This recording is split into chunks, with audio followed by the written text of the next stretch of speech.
blasphemy that I don't have a LaCroix right now. Trader Joe's sparkling water. I almost just spilled it on myself. I don't know if this microphone can hear that, but there is a child screaming in happiness. In happiness. I'm quite sure. Outside my window, which I have opened because it has warmed up quite a bit. Not sure if other people have noticed that, but it surely has. Let's see here.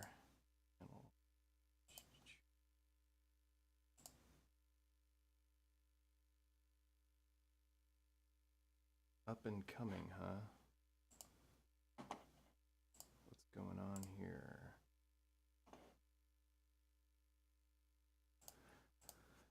So, yo, what's up, Tobias? It was nice today, wasn't it? I agree. It has been a very long time since I've done this. Things have been really busy in my life. I was sick for a while. I had COVID. That was really fun. I was very sick from that. That was pretty terrible. I can't imagine not being vaccinated and boosted, because I wasn't boosted at the time, but it was bad. You just threw away that LaCroix sponsorship like that. Yeah, that's what it feels like. LaCroix is not giving me the love that I deserve.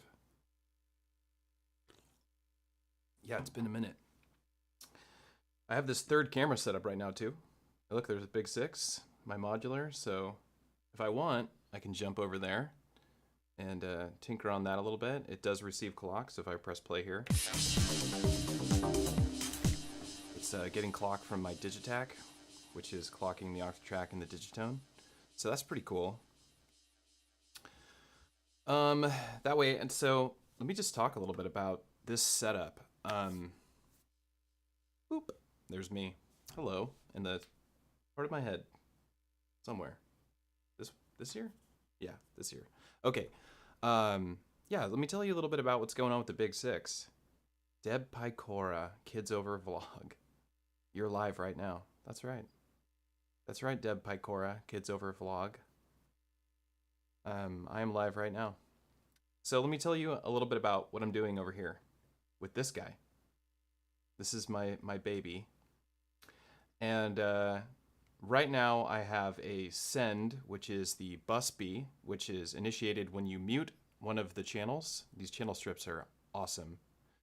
Not sure what, but the volume is a bit low. On my voice or just in general?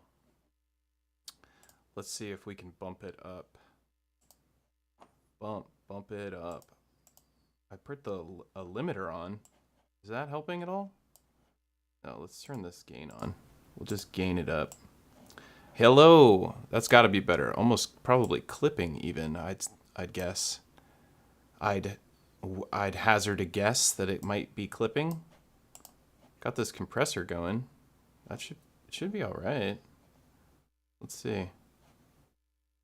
Turn that up. In general, it's a little quiet. Okay. Well, let's see what we can do about that. I think, I mean, according to what I see on the screen,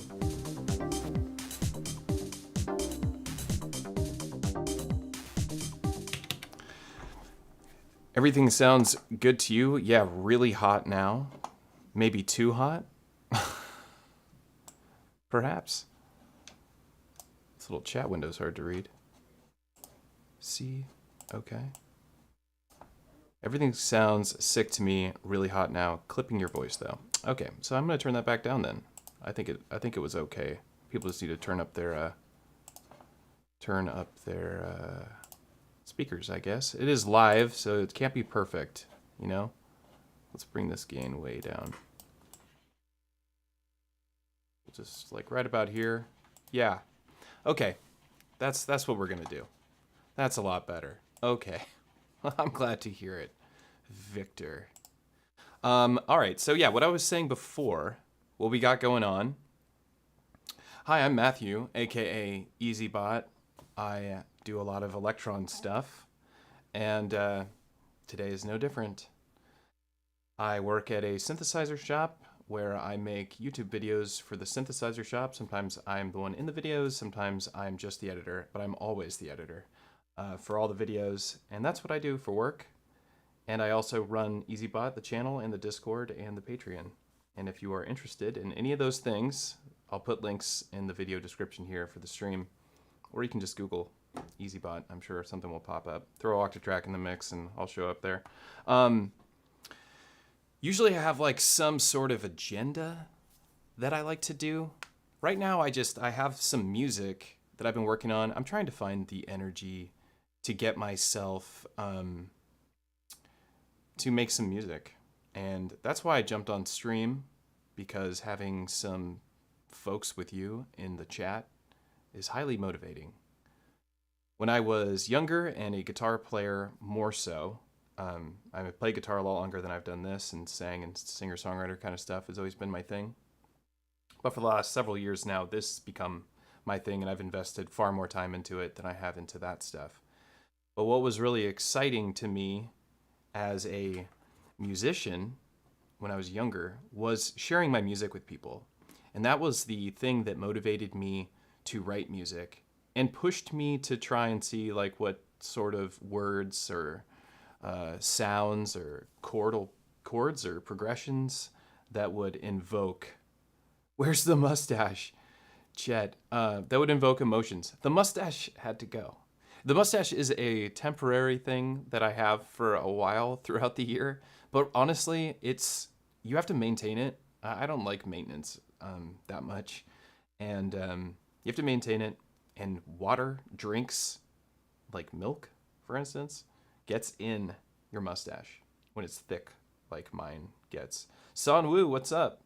Hey, also, now that you can hear my voice, nice video on your template that you worked on. That was cool. Yeah, so I'm also using my performance template here in my Octatrack. This is a new version of it that I have not shared with anyone. And it's just got a couple of different tweaks. Watching from your car. Oh, I guess that makes sense why we were having trouble. Yeah, it's got a couple of tweaks in it.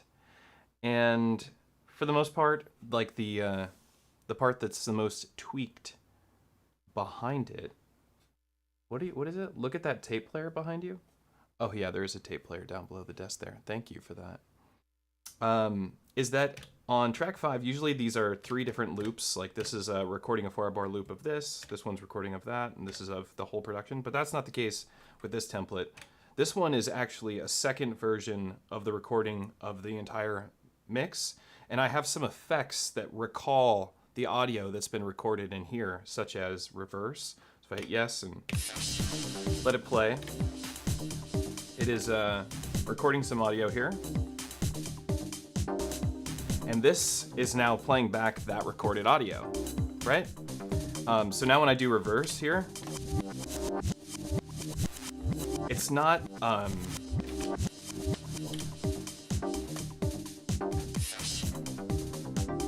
well, the idea behind it is that if I want to have this audio, like this effect, or the all effect, I can have this stay in time with the performance and still take advantage of repitching and reversing. That was the idea behind it. I just hopped on YouTube hoping to find an EZBOT Octatrack ARP video. Yeah, whatever. Nathaniel. Matthew Williams. Hey, bud. This stream was a pleasant surprise. Oh, wow. Best Discord, Andrew. Thanks. Wow, everybody. You guys are all so kind to me. And thank you for hanging out in the Discord. And it's as much yours as it is mine. I'm just making sure that it stays a nice, safe place. That's really all I do. That and the moderators. They really do all the work. In that regard, I just kind of check on it and drop files in and drop videos. But yeah, I guess the love of the game is what keeps it alive. Turn this up a little bit. There we go. A little more light. Yeah, so yeah, I've actually been meaning to make a video on the Arpeggiator in the Octatrack and the Digitone, but honestly, more so on the Digitone. The Octatrack's arpeggiator is just way more robust in terms of what you can do with it, because on the Octatrack, you can parameter lock the settings of your arpeggiator. You can't do that on the Digitone's arpeggiator, but the Digitone has the best part of the arpeggiator, I think. And that is being able, just the basic edit of your arpeggiator, being able to bring these steps in and out, I think is just awesome. And so what I kind of do with the arpeggiator on the Digitone is I like to use it as a second step sequencer. And I planned on making a video on that where I could go in depth and give lots of examples and demonstrations. Maybe I'll go over that a little bit here. But right now it's not set up to do that because right now I'm in this project. So I'm trying to decide how I want this song to start, right? So a lot of sound design or songwriting for me is deciding, what elements to bring in and out, how to bring them in and out, and when. How long to sit on a sound before I remove it or add a new one, and how long a pattern should feel. Not exactly be, how long should it feel? And so that's where I'm at in this stage of this song. So there's two patterns. Is this one?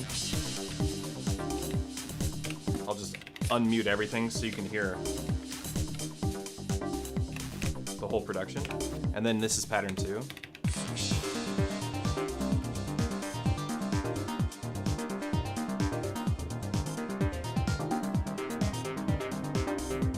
Okay, so great. Okay, good.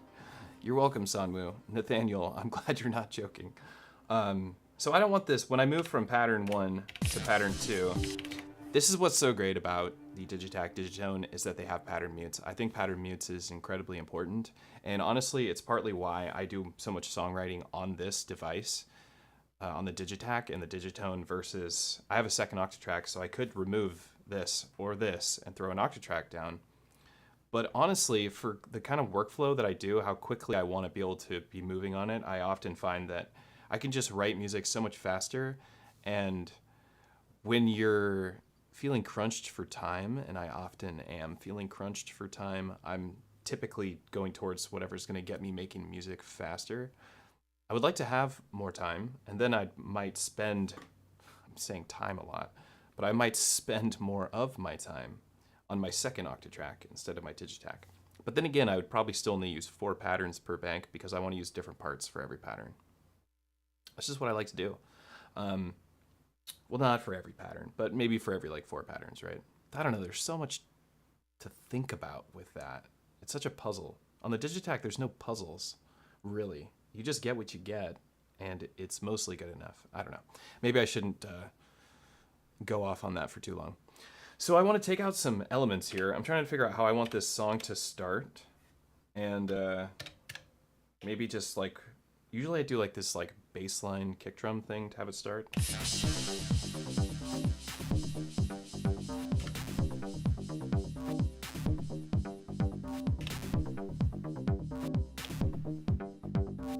That bass line's sounding more different than it did earlier today. I don't know what I did to it, but I like it.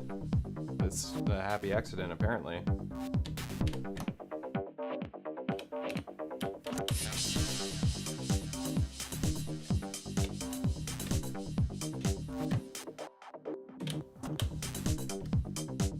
Okay.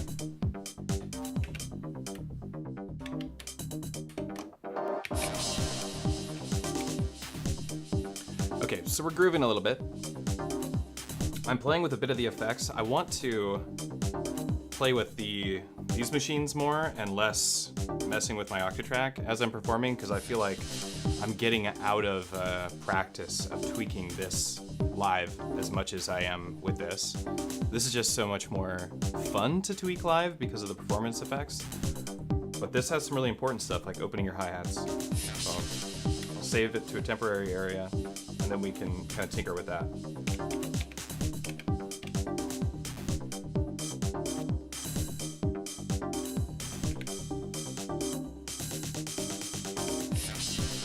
There we go. It's moments like that that I need to keep doing.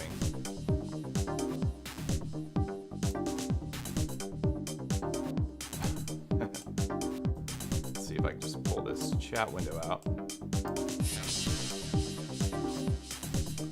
Only a matter of time before an OT lands on your desk, Toby. Yes, I agree.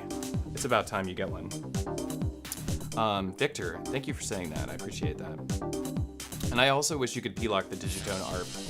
I don't think they're gonna do that. I don't know. I don't know why. I just think that they want to keep Mark II stuff on Mark IIs. And like there are some things I feel like are like, this is Elektron Mark II. This is the Digitakt stuff, which you could even go put it in its own category, right? It's like the Digi line has some stuff that the Mark II stuff doesn't have, right? Like pattern mutes, things like that. This is the new workflow, and I think it's superior, honestly. But I hope that they kind of integrate these together, but I don't think they're going to add the p-locking of the ARP to the Digitone. They should, because I feel like the Digitone Keys is a flagship product, and it has some features the regular Digitone doesn't have, and why not at least give it to just that one? But then people would complain they need it on this. Anyway, I think about this stuff too much. Okay, back to my process here. So yeah, I'm trying to figure out, I start off with a certain few elements, and I try and bring them in, you know, as smoothly as possible. I only have 4 melodic tracks. I have a couple melodic sounds over here, and those ones are meant to layer on top of this for when I'm doing effects that split these two devices. So for instance, if I do like, if we go to pattern 2, pattern 2 has 4 on the floor. I don't think pattern,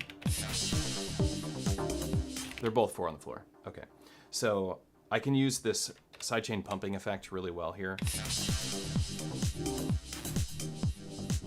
And if I have something melodic, this is sidechaining this, right? The melodic side of things, but if I have something melodic on the Digitakt, it'll go on top of the sidechain, and it really feels like a really well put together track when you do that. So let's see.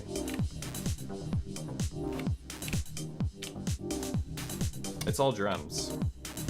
I do have the one vocal sample, that's as close to melodic as it gets. So let's add something melodic. Let's go on track 4, which I know doesn't have anything going on. Let's just use a single cycle waveform. What is this? What is this?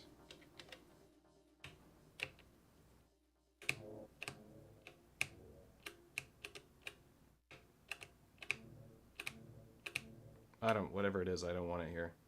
Let me see. We have nothing in the sequence. Yeah, I don't need that. Let's just find a single cycle waveform. I know I have a million already loaded. This is like my main project that I write most of my music in. Lots of acid stuff, apparently. Organ. Well, maybe we should just take one of these. Let's try bright. Make it cycle by putting it in forward looping so that it becomes an oscillator. For those of you who don't know what single cycle waveforms are, they're just literally an audio sample of a sound source, and it's just capturing one single cycle of that sound source. And it presents itself like this. This kind of looks like a skewed or offset of a triangle a bit, and because it's skewed, it's making a more jagged shape, which is creating more harmonics. Which is why it has that plucky sound a bit, also because the filter's designed that way, or I have it set up that way.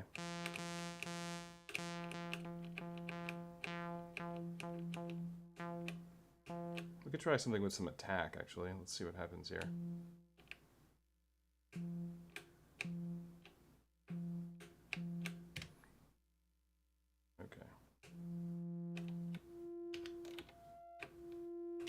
Have the LFO go to the pitch so we can get some nice warbling.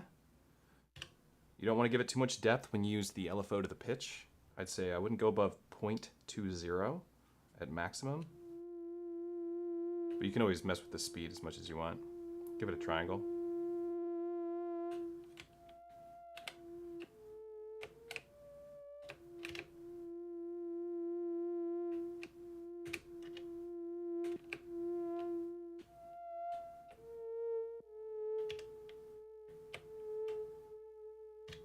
And then let's scoop off some, oh, I already did. I'm in my own head, of course. So something good to do, good practice, we have a second filter. This is like mixing on the Digitakt. You know, you can mix on here, right? You have an EQ, right? You have two bands essentially. And you have a low pass and a high pass second filter that you can't do anything with. You can lock it to your sequence, but it really shines, in my opinion, if you're just using it to scoop off things that you're like, well, I don't need the low end. I'm going to cut the low end out. Or I don't need the high end. I'm going to cut the high end out. Or maybe you don't need the high or the low. Like maybe it's a vocal thing and you're like trying to cut off some of the sibilants and you just kind of want those mid ranges. You can do that here and then you can use your filter as an effect. And that's what I think is clever about having the two filters. And thank God the Digitone does too. So I still have to go through, I think, and do a little bit of filtering on everything, maybe a little bit more panning adjustment to kind of like spread this mix out, because it's my opinion that this second pattern is a little muddy to me.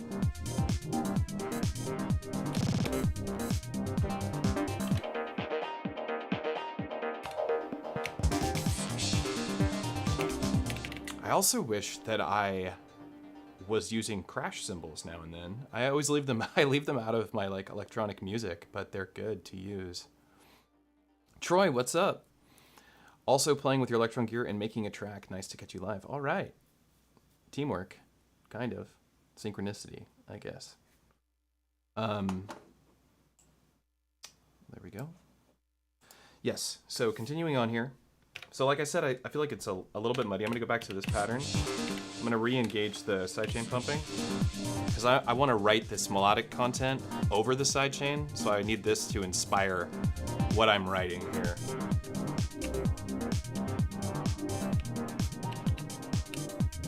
Let's see.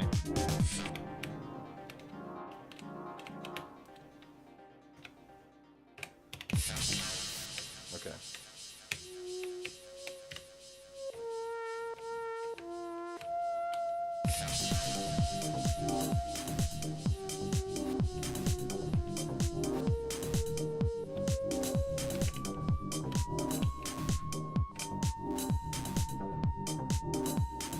The release is way too long.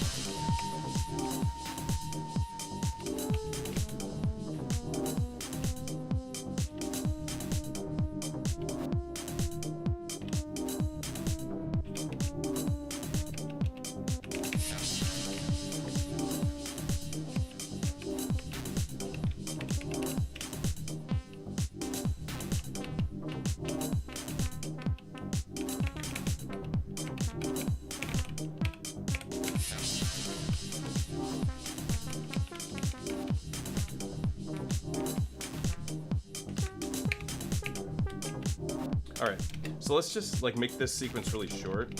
Let's go with like 5 notes. And then we'll kind of just play with this.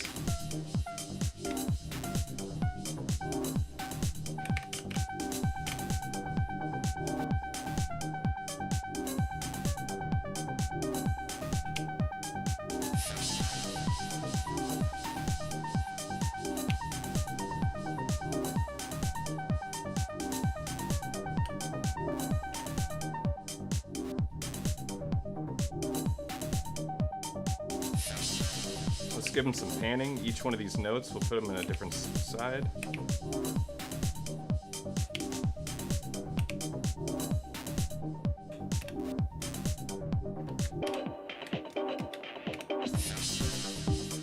Okay, so here, this is the idea of what I was doing just now, right?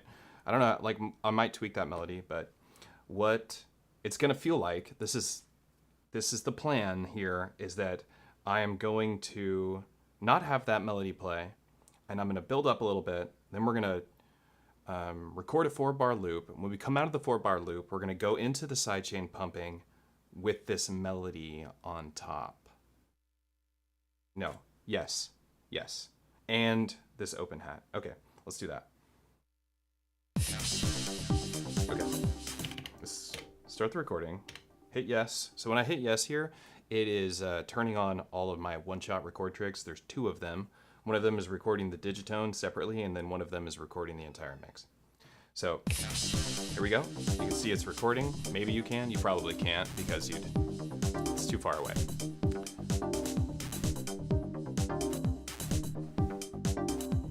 Okay.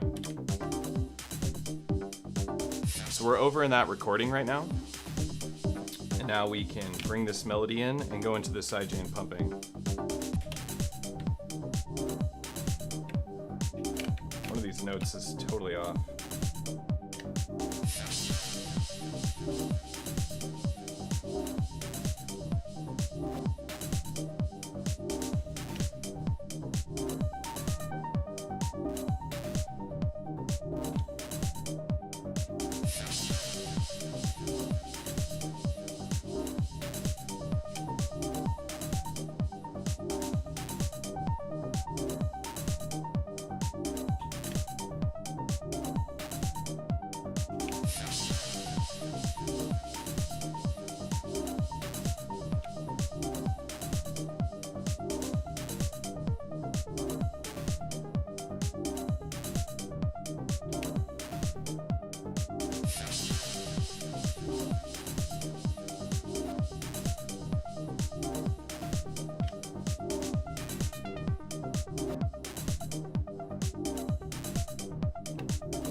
Get out of here.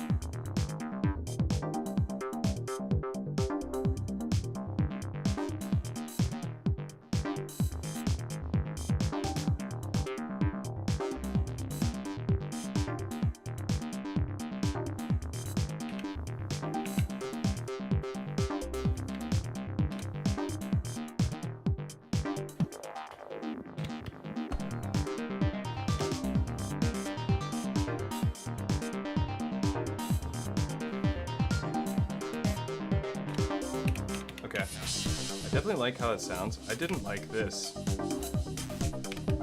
Something about this oscillator like sounds like out of tune or something. Let's go back. Let's just try the sawtooth, see how it sounds. Wait, that's why. Oh my goodness.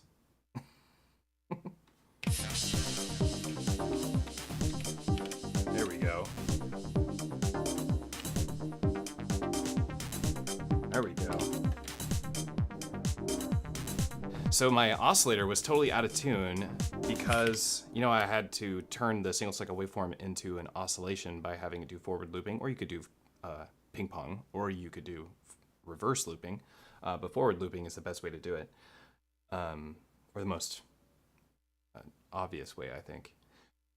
But I actually had my start length and my start and my end length at the middle of the waveform, so I wasn't even getting my that's like a phase offset, basically. I was starting in the beginning, the middle of my waveform, so my frequency, my fundamental, essentially, wasn't at the frequency it's supposed to be at. It kept resetting to the middle of the waveform.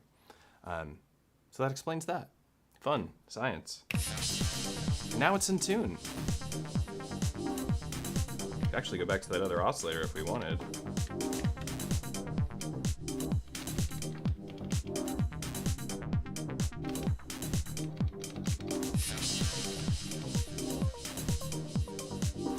Oh, I kind of like that.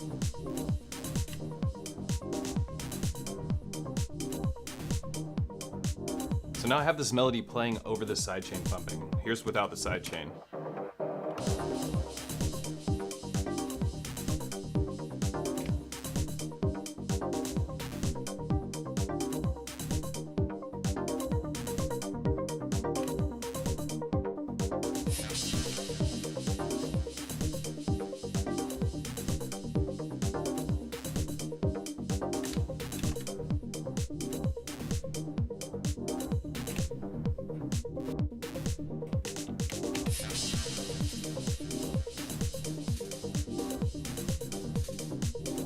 Cool.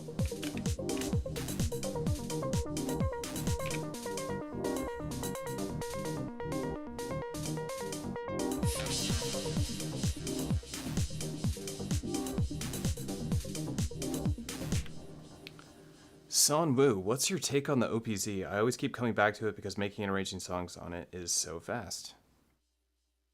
Yeah, I used to have an OPZ. I do not have one anymore. I did really like the OPZ. One of my complaints about the OPZ was that the encoders were an issue.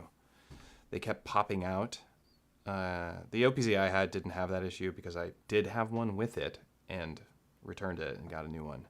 But honestly, my problem with the OPZ is that if I get offered something in a machine, like a synthesizer, for instance, which the OPZ has several synthesizers, I want them to sound good. I'll end up using them, let's put it that way. And if they don't sound that great, then I have an issue with that, and I'll find myself not using that device because I don't want to have like a million machines on the table at once. And if I was just using the sequencer on the OPZ only, then the OPZ is awesome, in my opinion. Actually, in the sampler side of it sounds really good. I just have a hard time vibing with the synthesizers on it. They remind me of the pocket operator synthesizers, and I think I'm spoiled by these larger synths that I have, and so my expectation of what a sawtooth is supposed to sound like isn't quite the same. So that's just my personal opinion, like a very personal opinion, because I had it for a long time, and I really did like it, and I do like Teenage Engineering stuff. I like the way that they think, and the stuff they design is really gorgeous. And every time I play with an OPZ, I am surprised by how fun it is. The performance effects on it are second to none, honestly, and how quickly you can have your song, especially if you memorize how those performance effects sound and feel, or what they're doing, because they work on external gear, and they're fantastic. So yeah, I understand why you keep coming back to it. I saw that you teach Son Woo, that you teach OPZ lessons. I thought that was pretty cool. Anybody who's watching this, if you're interested in getting to know the OPZ, check out Son Woo's channel, because he also teaches it. So that's pretty rad. I teach Octatrack or Elektron stuff, and it's a lot of fun. Doing lessons is a lot of fun. It actually translates really well. Online lessons translate really well. Cam Outlaw, could you go over the sidechain setup? It sounds great. I can. I'll show you what it is. Why not? So as you can see here, there are these bright green triggers. As an alternative, there are these light green triggers. As you can see, you can barely see that in the camera. And that's because there are two kinds of trigs. Well, there's several kinds of trigs, not two kinds. There's two kinds of green trigs is what I was gonna say. There's trigless trigs, and then there's parameter locking. And this is just like locking a step. Like you're able to program this step right here to not trigger a sample, but change these effects on that step, or change the parameters in these machines here. However, you can't trigger the reset of an LFO this way, and you can't trigger the envelope of filters, which I often am using on my tracks. So it's a different kind of trig.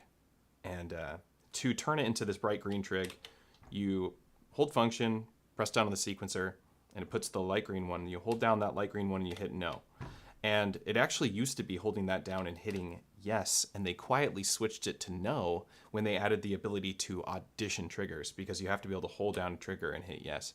And so they had to change that functionality. Just a interesting thing to note. Hey, EZBOT, still have my A4 AR, but been jamming on the MPC one for the past few weeks and falling in love. Oh, cool. MPC one, I've been seeing a lot of people getting a lot of love with, or giving a lot of love to the MPC one lately. MPCs are fantastic. MPC one sounds really good, and it's a very affordable, all-in-one package, I think, for making music.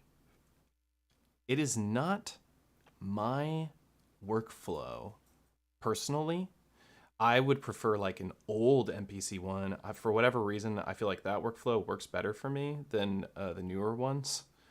I get scope creep on those devices. The Elektron boxes are very specific to me, except for the Octatrack. The Octatrack can give you scope creep too.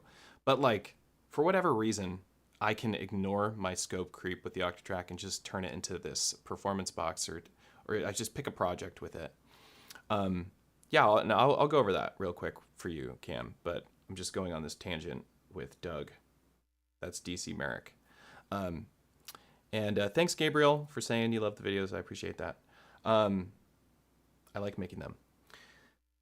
These boxes do what they do. They do it really well. The build quality is fantastic. You have overbridge, and the sound quality is awesome. So this is just a sampler that can act as a synthesizer. This is just an FM synth that can be a subtractive synth and sequencer, right? But the Elektron sequencer with their sound functionality. The MPC one is a DAW in a box, and it can do way more than these boxes can do. Way, way, way more. And I'm not super into that, that it just does everything. The one piece of gear I have that does everything, and it gives me a little bit of scope creep, so I don't work as fast as I thought I would on it, but I really love it. I'm absolutely fascinated by it, and I do love it, is the Dirty Wave M8, which I have 2 of them. And one of them has a screen burn-in. Here it is. You know, the M8. And I love it. I do. I take it with me everywhere. Goes in my backpack. Comes with me to work. I play with it when I'm eating lunch or taking a break from editing videos. Okay, so Cam, you asked me to go over the sidechain pumping. So what's happening is, I was talking about those green triggers, right? So these are those triggers that reset LFOs and reset filters. You have 3 ways that you can create the sidechain pumping effect. You can use your LFO as a one-shot LFO. In other words, it kind of turns it into a envelope. You can have this green trigger here, this trigless trigger the LFO to bring either the volume down, to bring the track level down. Well, to bring the volume down, or if it's in a through machine, you could bring the through level down, and then, or you can use the filter cutoff. And that's what I use. So it's all running through a through machine into a neighbor track, and then I use an LFO on with an inverted exponential wave, and it's at 4x, and the speed is 32. And I turn the depth up all the way when, I don't know why the depth's up on that. And I turn the depth up all the way when I want it to sidechain. So what's happening is that on every 4th step, it's removing all the frequencies with the low-pass filter. The reason I chose the low-pass filter is because if you try this with an amplifier or with your VCA in here, with your amp menu, it will create a pop. So the envelope that you generate will create a pop. So the other alternative way you can do this is with the filter. So you can have this trigger the depth, and you just bring the depth to -64. So every 4th step, oh damn, let me copy that, paste it back. So every 4th step, this envelope here in the filter will bring the filter width down to 0. And it has a built-in envelope already, so you have attack and decay here, and you can just design your envelope there. However, I don't like the attack and decay envelope here, because when I do create sidechain pumping using the filter and the triggering the filter this way, it doesn't pump the way I want it to pump. And I feel like this settings in here are way more tweakable. And this waveform, this inverted exponential wave, you don't get an exponential wave out of the filter, you get an attack decay. An attack decay doesn't make that shape. So, well, it kind of can, but this is exponential. Is the way exponential works. Linear goes up like this, right? A linear line will move up linearly. So it will continue to ascend, you know, in kind of a serial fashion. It will just make sense. An exponential wave is, as it's going up, it's going to like amplify how quickly it moves up the further up it goes. So every step is more and more and more. So that's what I want to make that undulating, pumping sound. I want that shape, not the other one. But you could use the other one. Maybe you prefer it. I don't. This is my thing. I don't know. This is what I like to do. And I think it sounds rad, right? So what I have on this effect here is I have this scene set up that when I engage this scene, it's bringing the LFO depth up to 100%. And like I said, that's filtering all of the sound out from this neighbor track that's connected to the through track, right? Because the neighbor tracks work with whatever track is above it. And I also have some reverb on this track, some dark reverb that gets sent prior to the envelope cutting off the sound. That way it fills the space up. So here's, let me share that with you. So sidechain pumping, let me turn this. This is with the reverb and the sidechain. Okay, I'm gonna show it to you without the reverb underneath the sidechain. So think about that too. It's the reverb underneath the sidechain. And I think that explains it well. At least it does in my head. So here's it without the reverb. I'll just go to my LFO page and turn it up here. So this is just basic sidechain. Just taking sound away every fourth step. And this sounds cool, but with reverb, it fills up the space around it and it adds to it.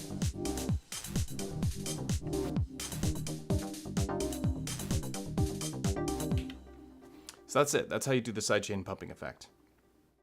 It's actually really simple. It took me a little while to find the sweet spot, but once I found it, it was just like, it's in every production I do now because sidechain pumping sounds cool in electronic music. It's an effective way to add rhythm to melodic sounds.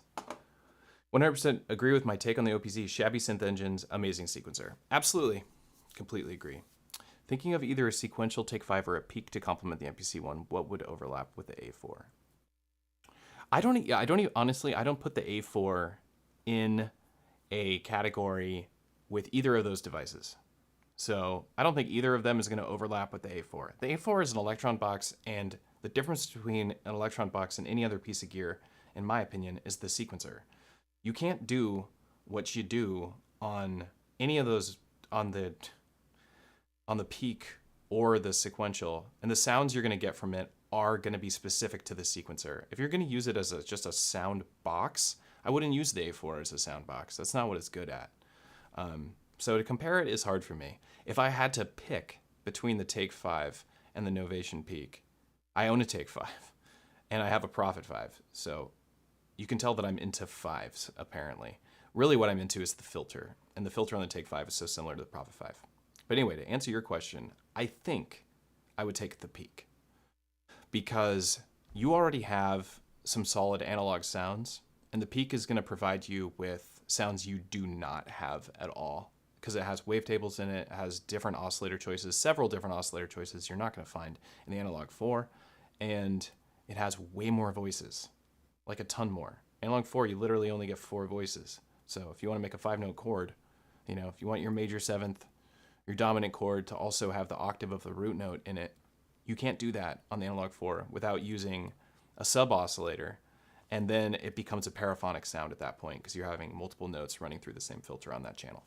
And that doesn't sound as good as the Peak will sound. And the Take 5 is only 5 notes and way less versatile than the Peak, but I do think the Take 5 sounds better at achieving that analog chord goodness, right? Or those, because it is truly analog. It's VCOs, not DCOs. And it's got that awesome filter that you'll find in similar to the Prophet 5. It's not the same, but it's built similarly. Whereas the Peak does have an analog filter, which is perfect. And I think that all digital synths, if you have a good digital synth, it's going to have an analog filter in it, because that's the smart move. The smart move is to have an oscillator that offers a ton of versatility, so it can get as crazy as you want it to be, but you want to be able to do your subtractive, methods to it. And without a really good filter, you're limited by your filter. Let's just put it that way. So if you put a good analog filter in your synthesizer and it has a crappy digital oscillator, you're going to be able to make some cool sounds with it anyway, because it's the filtering of those sounds that sounds so damn good, in my opinion. So like, we spend a lot of money on oscillators in the modular world, right? I got tons of oscillators here. DPO, there's a bunch. And there's a lot more modular I have that's not showing here. But like this DPO running into the MCF X2, now that is splendid. But if I switch the DPO to the CSL here and run that into the MF2, you're not even going to be able to tell the difference, honestly. Both of them are going to have amazing sawtooth waves.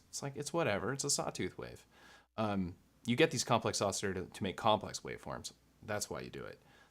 And just to have I bought this oscillator and it's got everything in it. So this filter is what's carrying the sound, right? And also your envelope generator. So if you have a good envelope generator, the Quadrax is a digital one, and that's what I'm using here. But it does a really good job. IntelliGel did a really good job on the Quadrax, so it works in that degree. But if you had an analog envelope generator like Maths, for instance, you would be super set, because Maths is just the snappiest envelope generator I've ever heard. Continues to win that war. But there's been a lot of new modules coming out, like the Carve by After Later Audio, and some other stuff, like Schloppy came out with something that's kind of another Maths boundary, I think. Yeah, so those are the things that I think about when I'm gonna build a synthesizer in my modular, or I'm thinking about buying a synthesizer. I want to know what kind of filter it has, more importantly than what kind of oscillator it uses, honestly. So if it's a DCO versus a VCO, I'm just you go with the VCO because the VCO has less stability than a DCO, and because it has less stability, it has more character. With a DCO, it's more stable, so it has less character. It replicates itself perfectly every time because it's digitally controlled oscillator, versus not a digital oscillator, just an analog oscillator digitally controlled. I don't know if this synthesizer talk is boring anybody here. I kind of went off on a tangent, but I guess that's kind of what streaming's for, is to go off on these tangents and to have a conversation about this stuff. So, yeah, I feel like I lost myself here. I'm going to go back down to the music that I was working on. So I also added a new effect to my performance template that if anybody watched my last video I made a few weeks ago, which is just a performance video called Small Talk. And I like this idea of the lyrics being really simple stuff. Like the song is called Small Talk, and it's about asking where someone's from and then being like, I'm just trying to make small talk. That's literally it. That's the whole concept of the entire song. But I like that idea. It's I don't even know how to put it. It's like a little picture. It's a snapshot of a moment in time, and then to paste that into some music, I thought it was kind of cool. Yeah, so this effect that I added to my template, which is going to be available on my Patreon this week, I'm going to finish this new performance template and upload it for other people to use. And I will do that this week for those of you who are following the templates, and you can get your hands on it yourself. It is on track 14, or scene 14. As you can hear, the drums just went whoosh over to the left, and this thing went over to the right, and you get kind of this vowel-y thing going on the filter over here.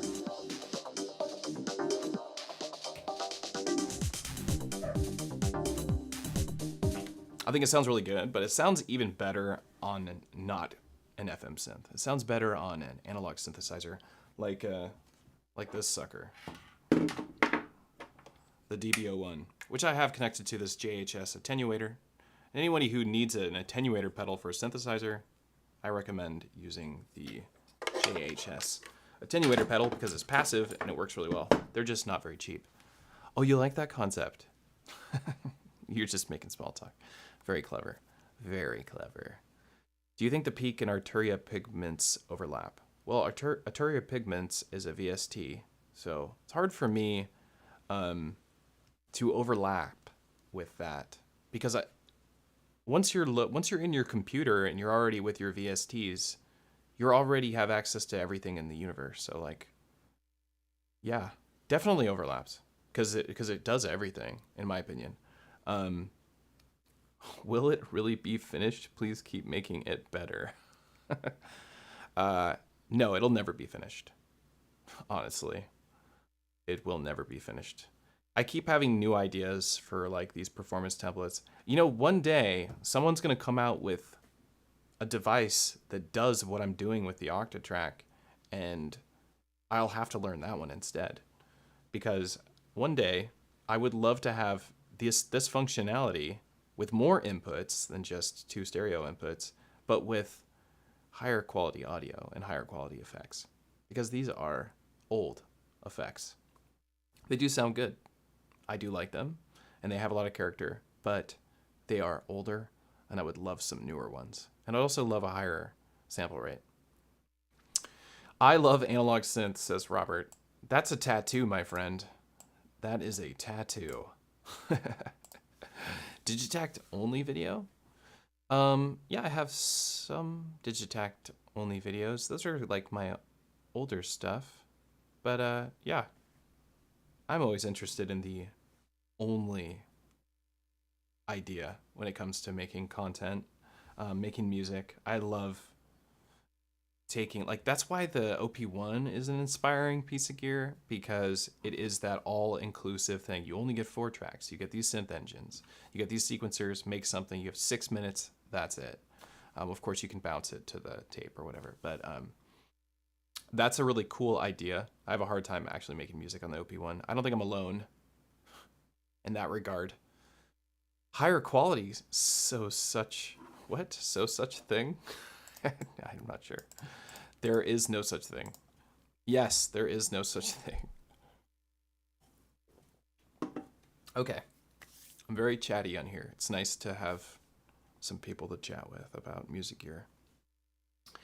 I really want to finish this song. Let's see if I can perform this song for everybody. Turn this. What's going on here?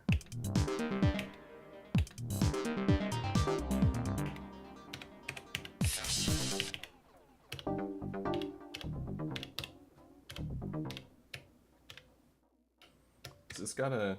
Oh, it's a fill condition here?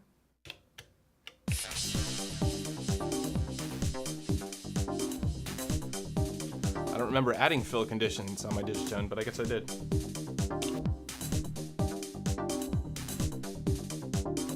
I'm gonna reload this.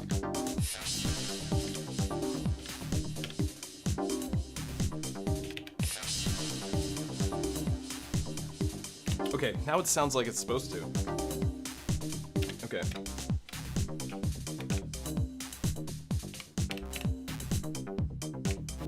I don't have anything on track 5, so I have some space to make some new stuff.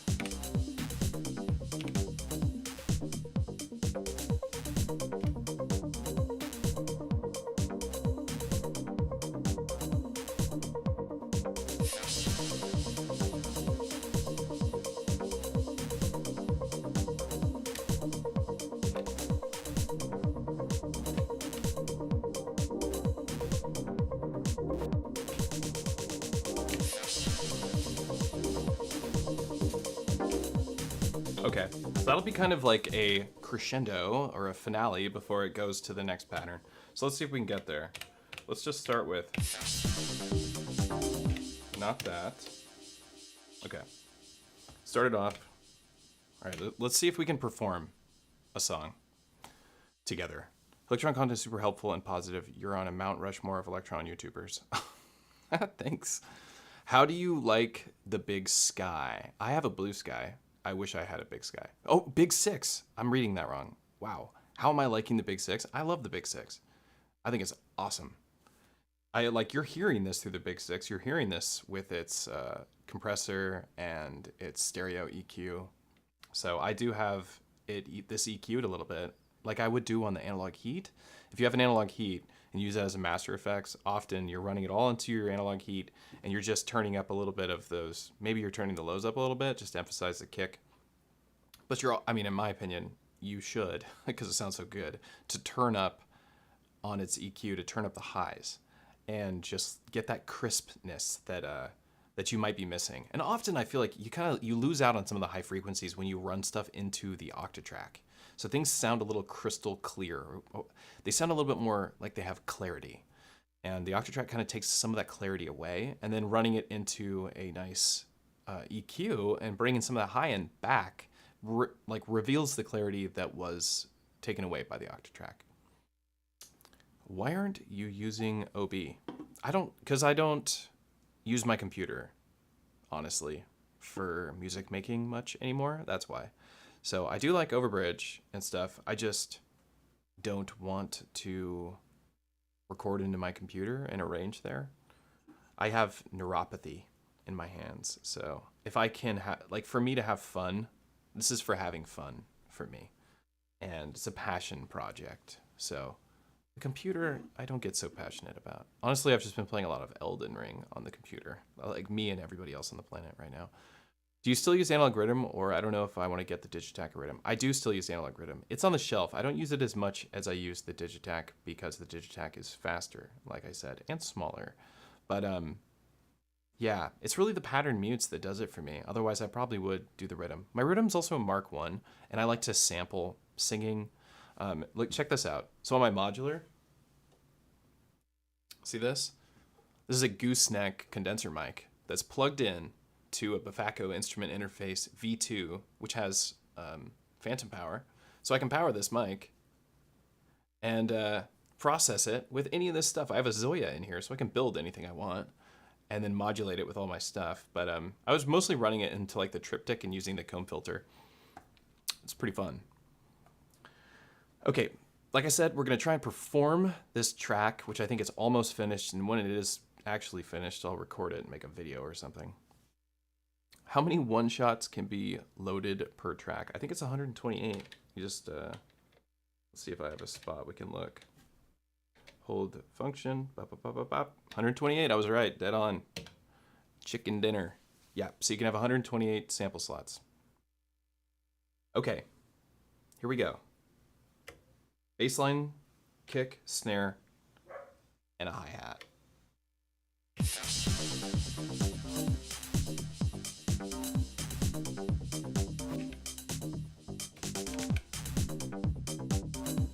Okay, select low pass.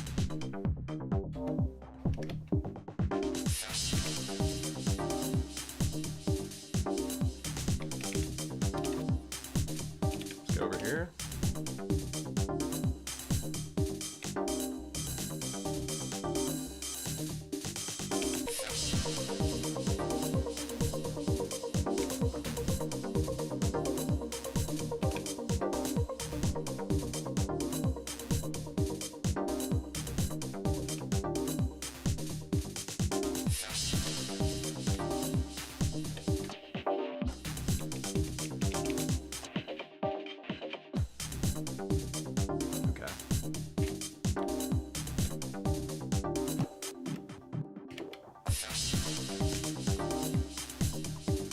Some percussive stuff going on in the Digitone here.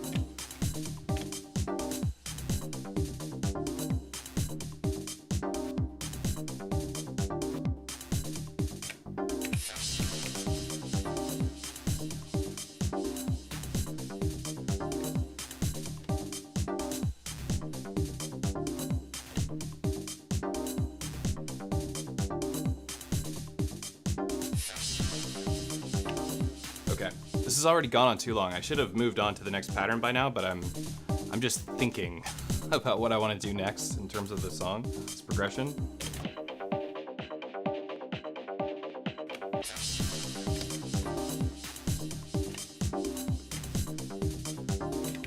what does this sound on here?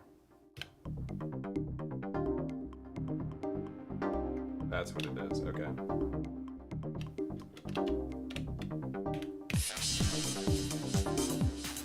Okay, so let's record 4 bars.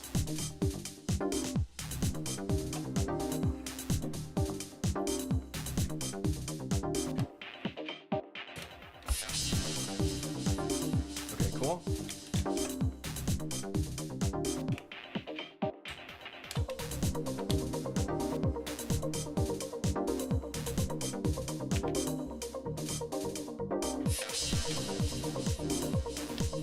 Copy, save that.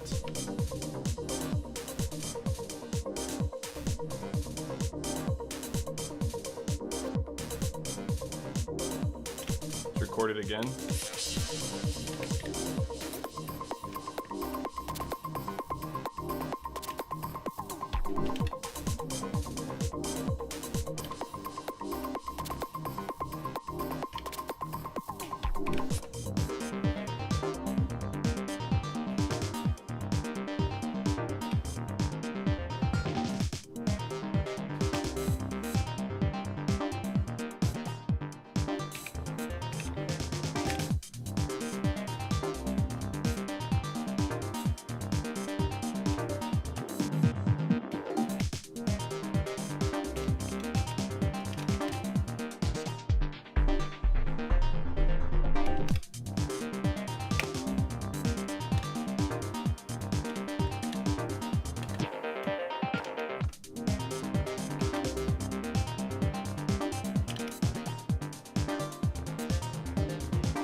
There's something missing. Per track, yeah. How do you like the Big 6? I do. I love the Big 6. Nice mic module. Yeah, it's really cool. One thing I cannot wrap my head around is such a limited polyphony on a digital machine. Yeah, it has a lot to do with the computer chips that they use. So they're going to use the cheapest chip they can to achieve, you know, they just have like a minimum goal they have to reach. It's like, we need at least 8 voices, so let's get a chip that can only do, you know what I'm saying? That's what they're thinking. That's why it happens that way. Is to make it affordable so that you can buy it. Not you, but so we all can buy it. Is sequencing happening on all 3 devices? No. So I am using the sequencer on the Octatrack just for some, you know, certain triggers that send messages to the machines to do things. Like they all do. But what I mean is, like, send a message to a through machine to turn a through machine on. You have to have a trigger down to do the sidechain pumping. We're just having like LFO resets and stuff like that for incoming audio. These 2 are doing the sequencing. Master clock, transport, FM synth. Just sequencing FM synth stuff. Yeah. There's something happening. Where is it coming from? Is this locked too? There's like this. That's it. When I was demonstrating the sidechain pumping effect, I turned the depth of the filter down to talk about filtering it out. I didn't turn it back up. So at the beginning of every sequence, we were hearing this duck of the audio. It's gone now. Oh my God. Thank God.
So I like this effect, or I like the idea that I had with this effect, but I don't like how it sounds.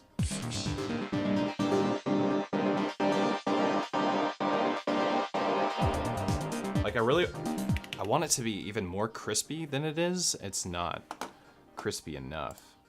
If you had to get the most production power in a small space, would you go with an MPC-1 plus peak plus A4? Doug, your questions are always crack me up. They're so specific. No. The most performance? I don't know. I don't want to learn the MPC-1, so that's not what I would do. But it would work. Yeah, you would get a ton. That would be a ton. MPC-1 and a peak would be enough. You could get all your work done. 100%. Yeah. Yes. The answer is yes. Sometimes I wonder if I just need more Digitakts. Yeah. Me too. I had to for a short time, and then I traded up. Not traded up, because that's not necessarily true. But I traded it for another Octatrack. So now I have 2 Octatracks. One of them is at work. Did I bring it home? I can't remember. I'll find out after the stream. I'll remember then. Okay, so we fixed the sound. I mean, this song's cool. I'm not like super duper in love with it like I have been with some other stuff. This one right here is something I'm not done working on. It's not ready because I'm singing over it, but I love this kind of sound. Tell me, where did you say you're from? Oh. Tell me. Why is that sample in there? Tell me, where did you... Tell me, where did you say you're from? Tell me, where did you say you're from? Tell me. That sample is not supposed to be in this song. Tell me, tell me, tell me, tell me, tell me, tell me, tell me, tell me, tell me, tell me, tell me. Let's see what happens if I reload it from the project. Yes. Tell me, tell me, tell me, tell me, tell me. Whack.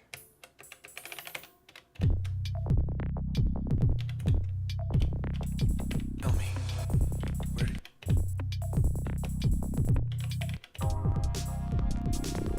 Yes. The groove on this is so good.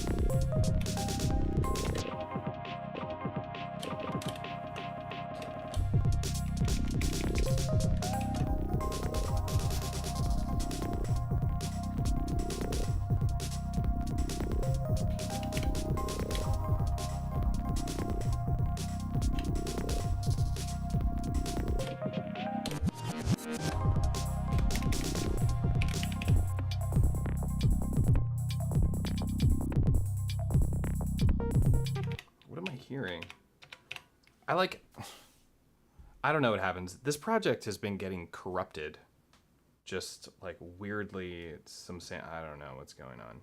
I must be doing it on accident and like in one project replacing a sample that was in another track. That's this is the only issue I can find with putting all of your songs in one project and just using all the banks up. That's what I like to do. Because then I can work on multiple tracks without having to open a new project and remember what's in that project, stuff like that. Wow, sounds really nice. Oh, thank you. Do you still have? I do still have a gray OT. I love the gray OT. It's pretty. Sample not cleared. Delete the V. Yeah. Native Instruments killed machine and Akai just getting better and better. Yeah, you think Native Instruments killed machine, huh? I don't know. I don't know enough about the machine world to have that much of an opinion on it. I know that the machine is a beautiful, the standalone machine is a beautiful piece of hardware, really well designed. I think they could have put more CPU in it. I think people would have paid more money for more CPU for it to let you get a little bit more personal on the synth engines, because it has like massive, right? But you'd have to design an intricate patch on your computer and then export it. But that's neither here nor there. How have you been managing your projects while drunk? No, I haven't. I actually don't drink anything other than sparkling water. Would you go with one or live if you could afford either? Would you go with the one or live two? Live two? I would go with live two. For sure. It's just a, I don't know, better version, I guess. Bigger. I like the speakers. Sound really good. For something to have built-in speakers, the live two sounds amazing. CPU crush them. Yes. Any tips for gain staging when OT is your primary mixer? Yes. Do I have tips for gain staging? I have so many tips for gain staging. That's what this whole channel is about. Gain staging. That's all I like to talk about. Yeah, okay. Gain staging on the Octatrack. Let's talk about it real quick. Let's get somebody give us a topic, and I'm tired of this song. Okay. Turn all your track levels to 127. Every single one of them. And always leave your through machines and your neighbor tracks. And if you're doing resampling, your flex tracks too, but only if you're doing resampling, leave them at 127. Anything below track level 127 is going to be an attenuated value. So think about it this way. Your track levels at 127 is your track level at zero gain, right? You can't go positive track level, but you can go negative track level on the Octatrack. Okay, so 127 isn't positive at any point. Otherwise, it would have started at 0 and let you go plus or negative. So think about that when you think about gain staging. But turn your track levels all the way up to 127 all across the board and start from there. That's a good place to start. It'll save you a lot of headache. So when you start a new project, just do that first. And then only adjust track level when you're mixing sounds together. But you're not mixing mixer sounds together, right? You do that with on your external machines. Also, with your through machines, if you go plus 63, that'll bring you back to the level that you were getting from your original devices. Doesn't matter if it's a Digitakt, Digitone, a Prophet 5, or whatever you're putting into your Octatrack. If your through machine's plus 63, it's going to bring it back to its original volume because the DSP or the Octatrack's system naturally subtracts 12 dB from any audio source to create headroom. And which is good. It's like they were doing a smart thing. But if you want to hear the volume that you originally had from that device, like if you took the headphone jack out, plugged it into you put your headphones into the Digitakt, you would hear it at the same level that you're getting through the Octatrack. But when you don't put it at plus 63 on your through machine, you're not going to. You're going to hear it quieter than you were hearing it from the Digitakt, if that makes sense. So give it plus 63. So with track, honestly, really all it is track level 127. Think about that. And think about what you're doing with your master track. If you put a compressor on your master and a compressor on anything else, you're going to double compress. So don't put a compressor on your master track. Honestly, I just don't. Unless all of your sounds are coming from inside your Octatrack and you set your compressor up to be either like kind of a limiter or just really mild compression. But honestly, it's just best practice not to use a compressor on a master track and to get an external compressor somewhere, whether it's in a mixer or just an RNA or RNLC, which is really nice leveling amplifier or really nice compressor. And they're super affordable and you can find them at tons of synthesizer shops. This is the kind of breakdown is exactly what I needed. Thanks. Hey, I got you. I've read the manual for the Octatrack so many damn times, and I've been doing lessons on it now for several years at this point, and demoing it, obviously, at work for customers when they come in. I don't do much of that anymore because I'm upstairs making videos now, but yeah, I just memorized a lot of this stuff at this point, so happy to be of service, honestly. It's like learning all this stuff, and keeping it to myself is not fun. Ever use mastering plugins like Ozone? I sure do. I sure do, Doug. I use Ozone 8 because I haven't bought 9. But I use Ozone 8 on everything. Everything. Not right now. So I'm not running this live audio in Ozone 8. But when I make a video, I use Ozone 8 on everything. And really I'm just using it for a limiter because I'm not spending a ton of time in the mastering section for video stuff because it's really just sound demos. So you just really need to limit it and clean up the vocals. And that's usually what I'm doing. I'm cleaning up, spend more time cleaning up voices than I do anything else, depending on where I'm recording, what microphone. Honestly, the amplifier section of the OT is still kind of confusing to me. Well, let's take a look at it. Let's look. Oh my god. Where's the take 5? Oh my god, this keyboard needs to just... I have 3 desks. You know? You can see there's 3 of them here. And I'm still don't have enough space. This is insane. All right.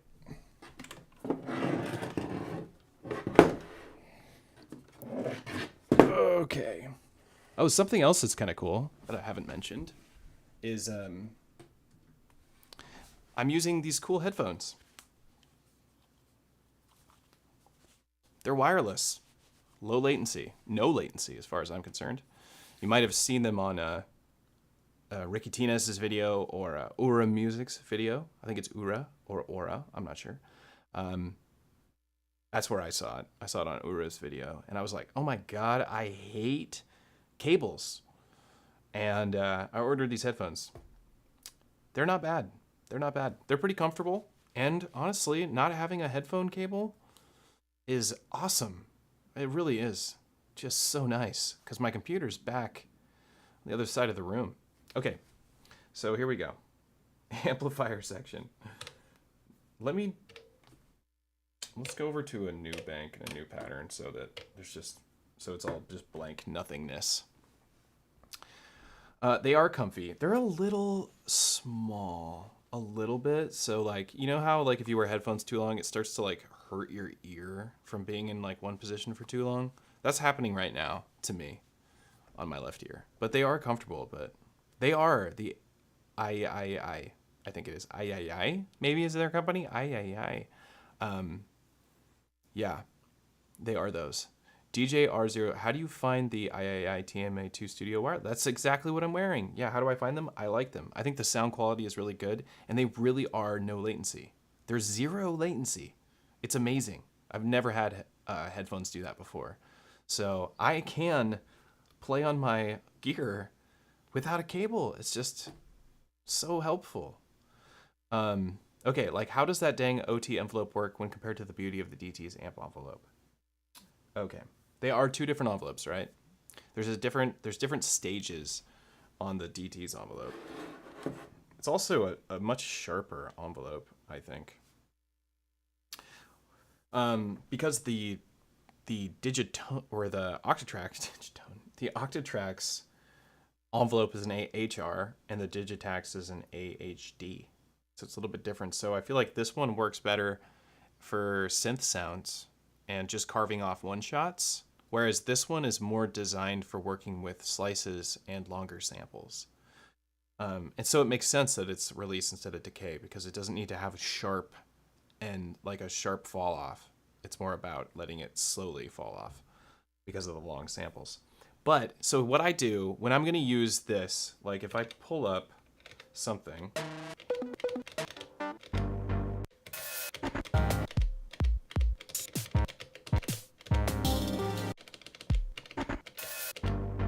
we'll just pull up this sample. So if I want this to feel like the Digitakt's envelope, if I want to have it be like an attack decay envelope, what you do, and what I always do, honestly, especially with hi-hats is really helpful, is I'll just bring the hold all the way down to its lowest value, which is like near non-existence. And now our release stage is a decay envelope. So now we have an attack decay.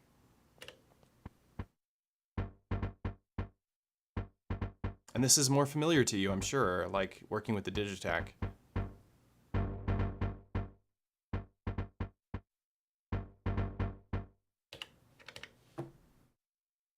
Then you have your different setups here. You can have it set up as an analog envelope. This is all about how it re-triggers, how it re-triggers the effects. This is affecting different stages of the Octatrack. You have your envelope sync on, whether it's a linear or exponential, or linear or logarithmic. and then your effects, how they're being triggered.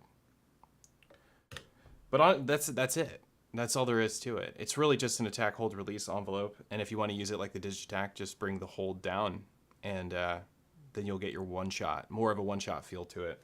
So I can still like hear the whole sample by just using the release envelope. Wait, what is this? Did I just get a porn ad in my live stream? Naked HD. Online strips without clothing. Well, I'm pretty sure that's what strips means, my friend, without clothing. So, nice try, I guess. What up, Easy? Do you have an OT series where it would gradually show you how to use the OT? Why don't I have that? I'm sorry. I make content on stuff that I'm personally fascinated by. And so I keep thinking to myself, I have it written on a board. Literally on a whiteboard on my wall, it says Octatrack getting started. And it's supposed to be part of the series. It's supposed to be part of the series that I did with the Digitakt, or with the model series that I did with getting started with the model samples and the model cycles, where it was like, hey, you just open the box, let's make a pattern. And let's learn where all the features are and how to save and load a project. That is something I want to do with the Octatrack. So one of the issues with that is that the Octatrack is like a DAW. So this is closer to like the MPC one, right? It's just there's so much to cover. And even getting started, it would be more like getting started with the Octatrack as a drum machine. Getting started with the Octatrack as a remix machine, like sampling records and remixing. That would be a whole nother video, getting started doing that. Getting started with the Octatrack as a mixer. Getting started with the Octatrack as a DJ looper.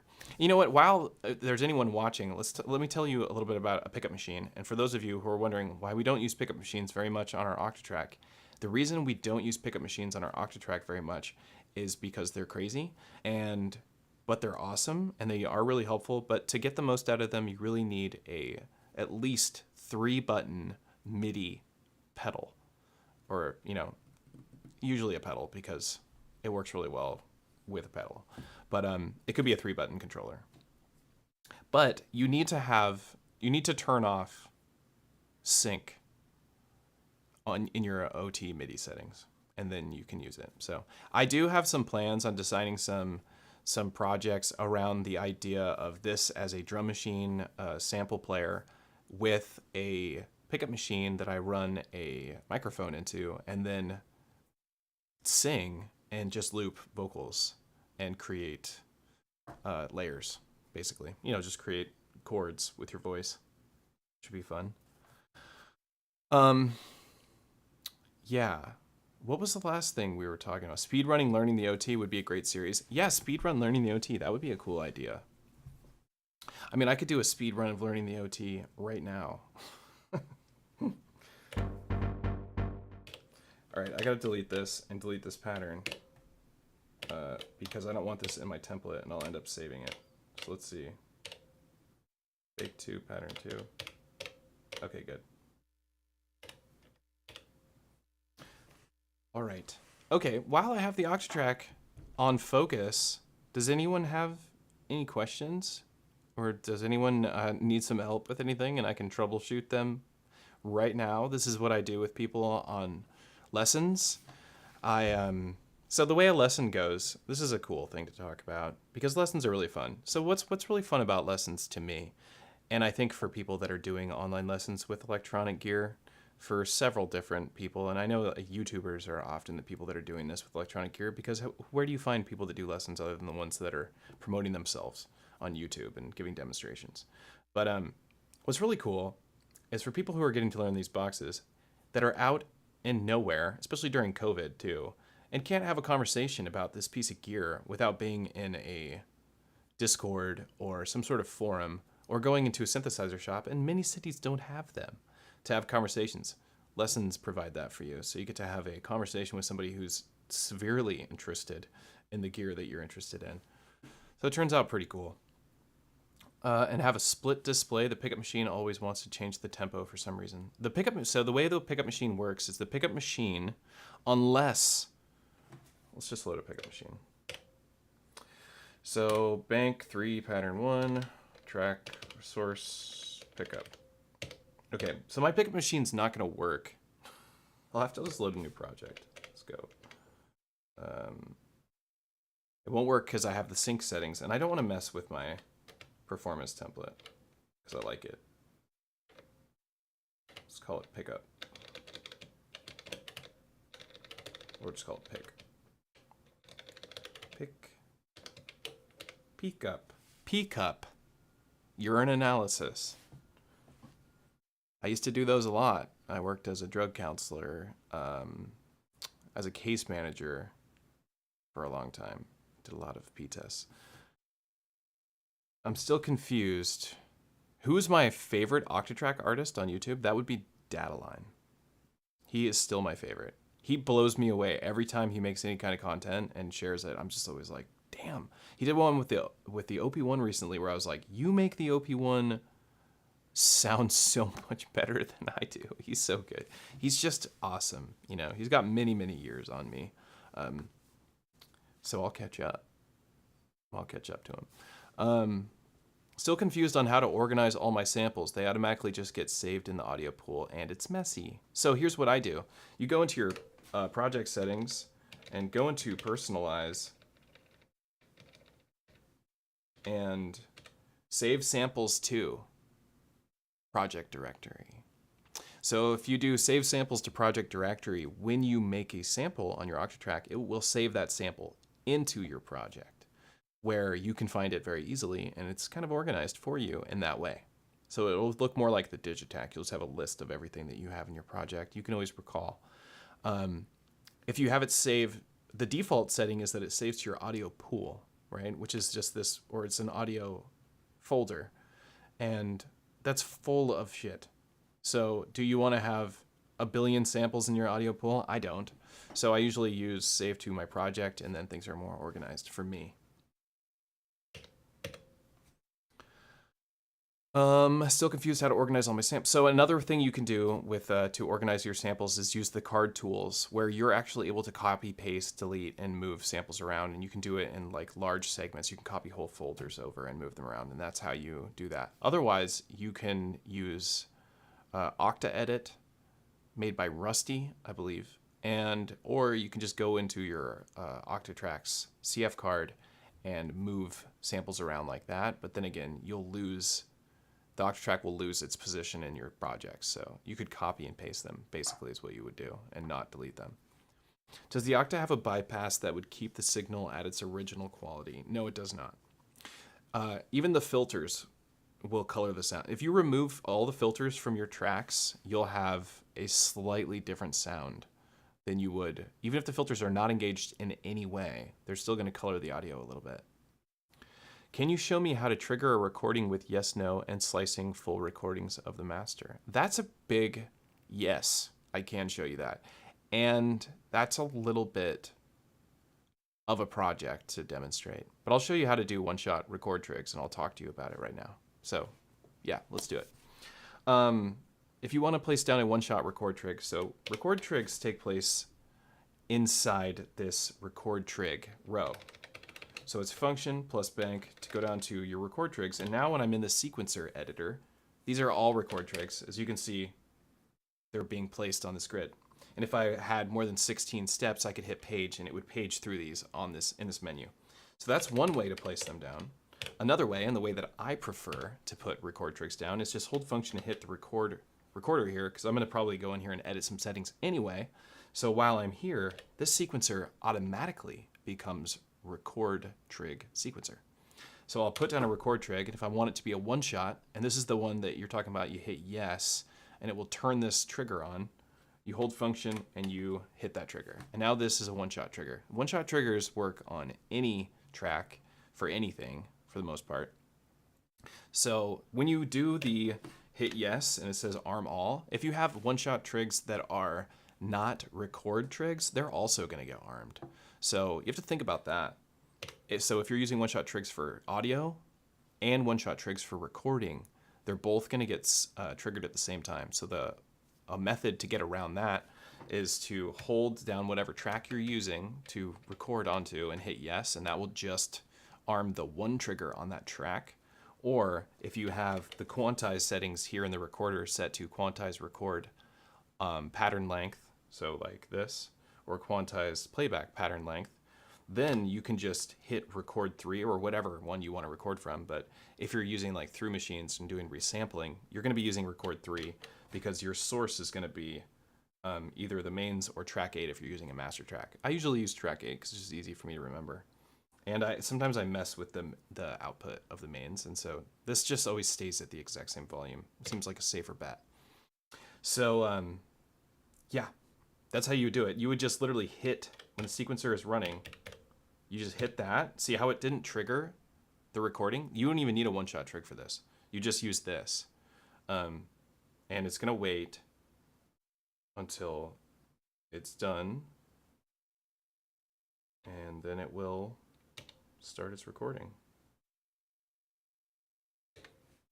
Oh, I don't even have a recording buffer set up. But... oh, no, it's this one. That's why. So, okay. Sorry, I got lost for a second. Do you hate OT sound quality memes? No. I haven't seen any OT sound quality memes. Why are they not in my life? Here girls will do what you say. Can I boot this person? How do you know that we want girls to do what we say? I want my machines to do what I say. Good Lord. What is this person talking about? Why, I think we know. Let me see. Okay. Check this out. Oh. Bye.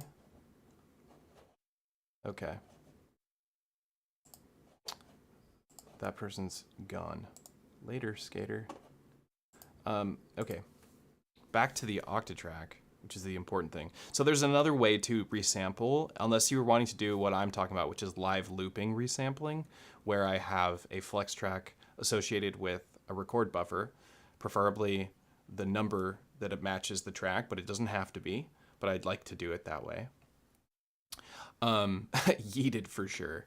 And then there's another way for resampling, and it's surprisingly simple and very cool, and I learned it way late in my Octatrack life for resampling anything you want, and that's literally just using either the recorder in here, like we said with the quantized pattern length, or putting down a one-shot trigger. And what you can do, like, is, well, let's just put some sounds down really quick. So what's cool, all right, we'll use this. So I can take this sample, we'll put a couple of these down.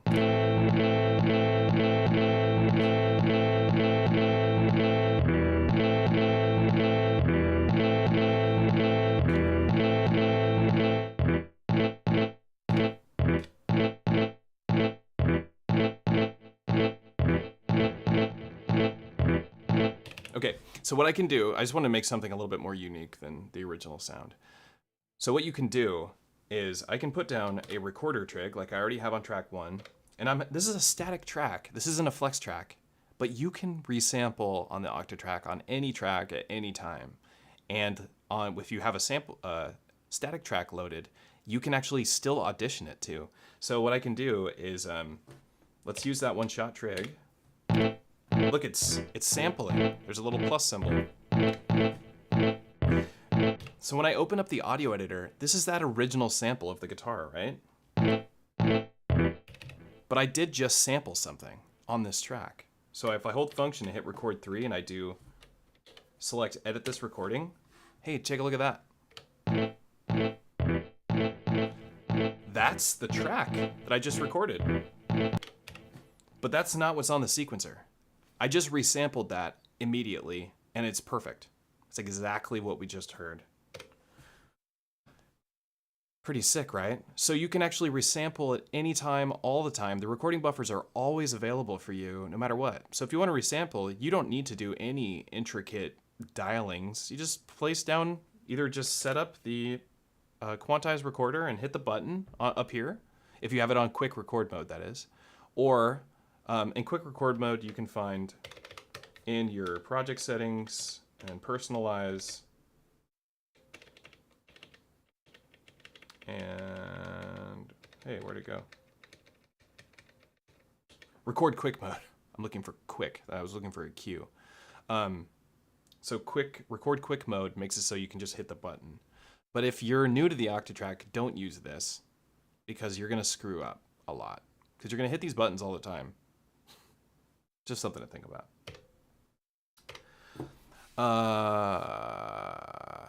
Wait a second.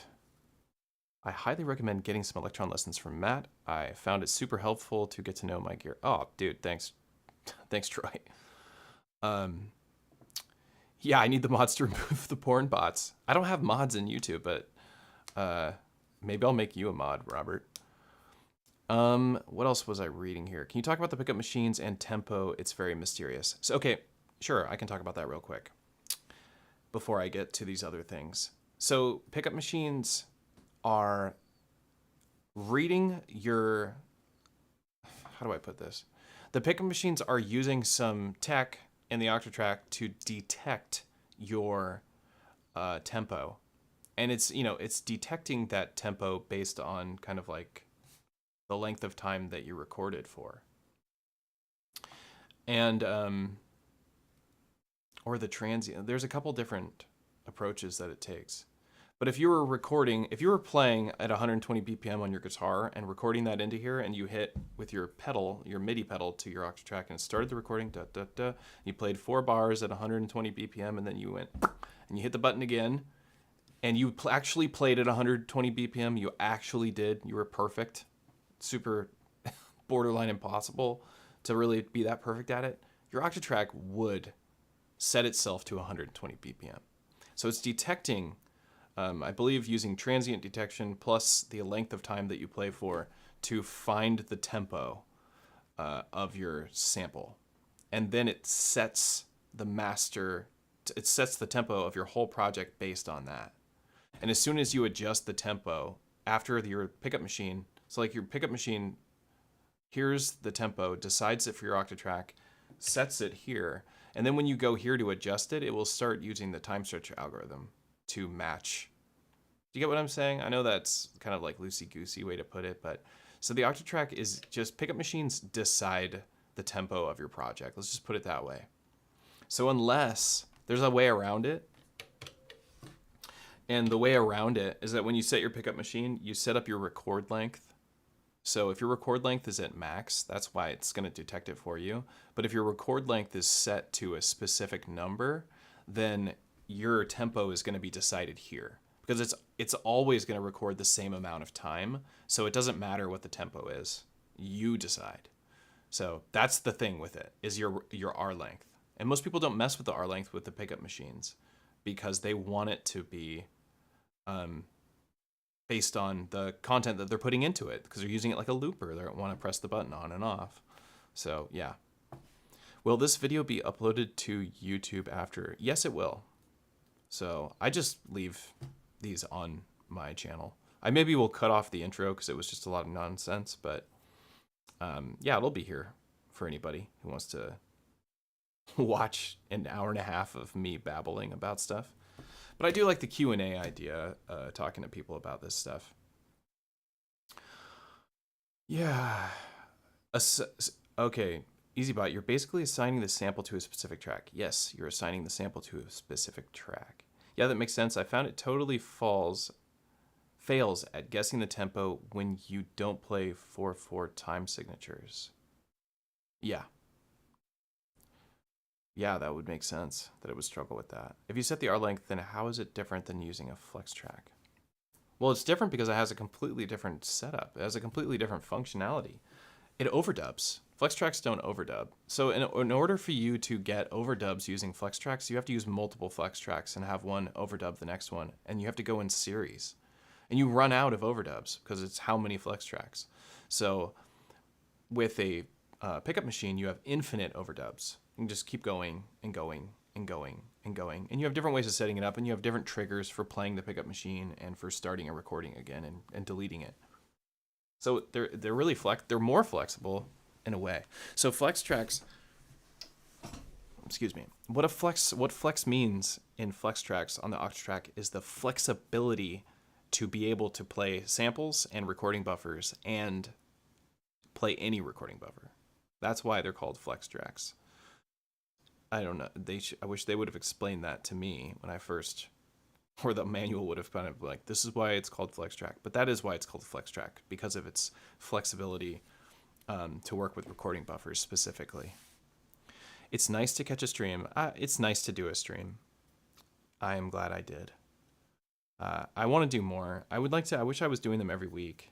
At one point, this was like a year and a half ago, maybe 2 years ago, on my Patreon, I was like, I will do a stream every week. Of course, back then I had way less subscribers to stream to than I do now, so you'd think I would be taking advantage of that, but life is really busy for me right now. I have some family health stuff going on, and work is busy.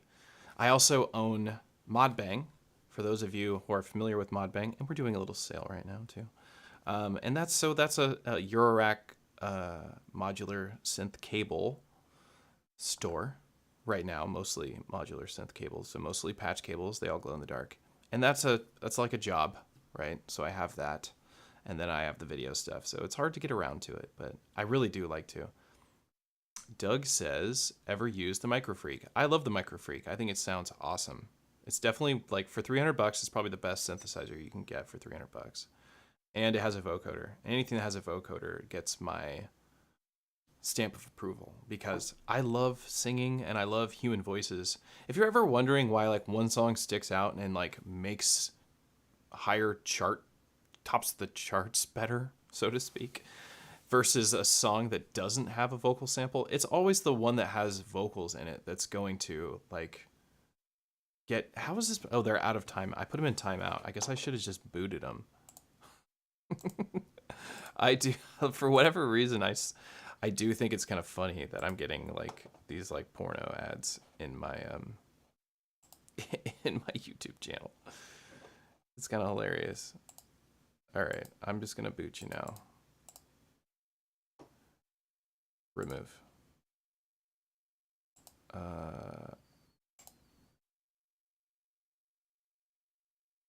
There we go. Now it's gone. Now you're gone. Sorry. Maybe somebody here will watch your porn. I'm sorry. It's not gonna be me, friend. Good luck. Good luck out there. Yeah. It's back! Naked HD XYZ. Very clever. Yeah, vocals are kind of primordial. I agree. I think that's how it is for us. I think we hear it and it sticks in our head and we latch onto that. So it's like that simple vocal sample, even if it's just a single word, or even if it's just vowel sounds, or just, you know, kind of like that. Well, when I had the remixer project running, when I did the crossfader move with the 2 different filters, it creates vowel sounds, and that sticks in your head even more than a good sounding synthesizer, just because we're trained on vocal sounds. Our brain hears them, memorizes them, attaches to them. Do you think something like an SSL6 paired with the Octatrack plus Digitakt, you can get a pro sounding recording without having a multitrack? My friend, you are... If you were around here, we would have a lot of conversations about that, because that's why I have it.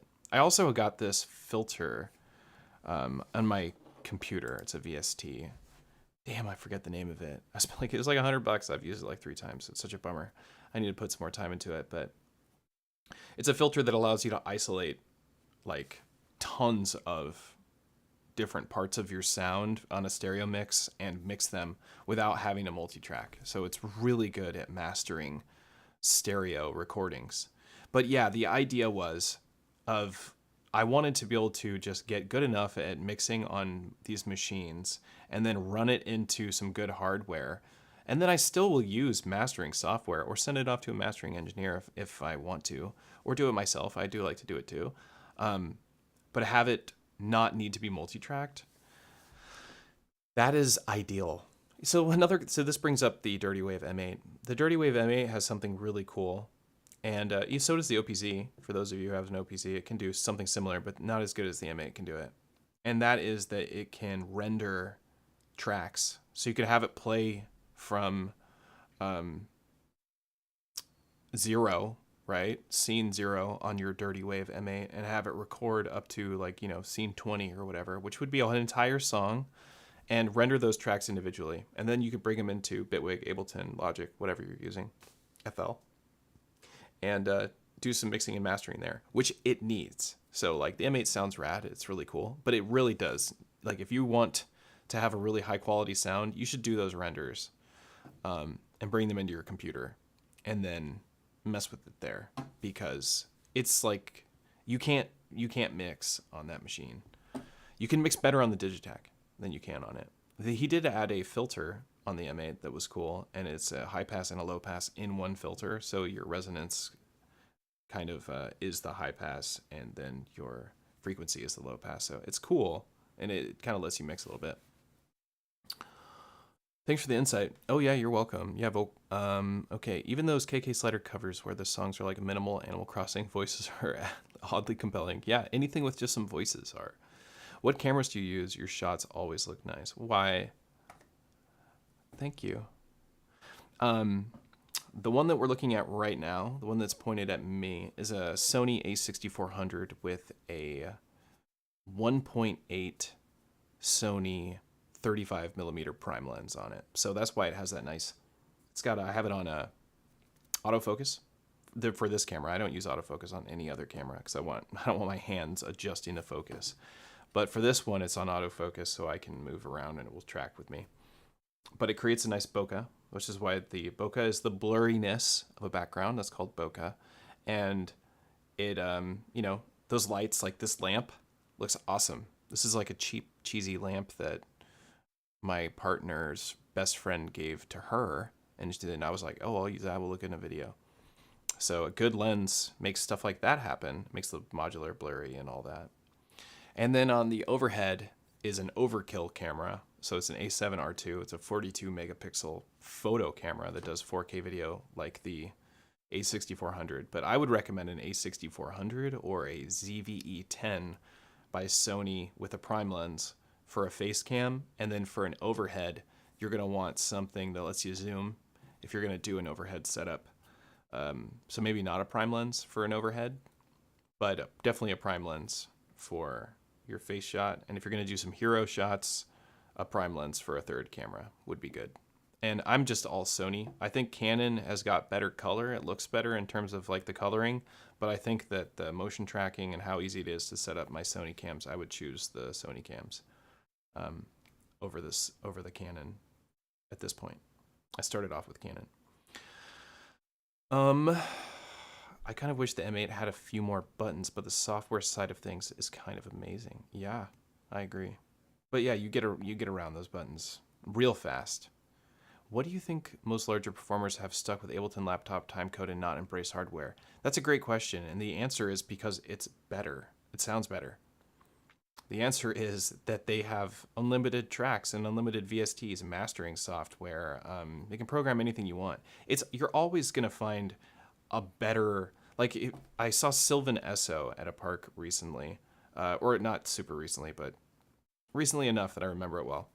And what they were using was an APC-40, but not the Mark II APC-40. We're talking a Mark I APC-40 and a laptop. And that's it. And then the vocalist, the female singer. And that's all they were using. And it was amazing. Amazing sounding. There was no hardware at all other than a laptop and an APC. That's why. Because you can do whatever you want with a computer. Hardware is just more fun. And so you create different things based on what tools you're given. A computer, you get whatever tool you want. So it's up to you what you want to build with it. On a piece of hardware, you're limited by the tool that you have, so you create stuff in a different capacity, or you use a different part of your brain, maybe. It feels that way, because you're doing more puzzle solving on these. Whereas on a computer, it's less puzzle solving, I think, and more technique. You're more like using your techniques that you've been learning and gleaning from other artists.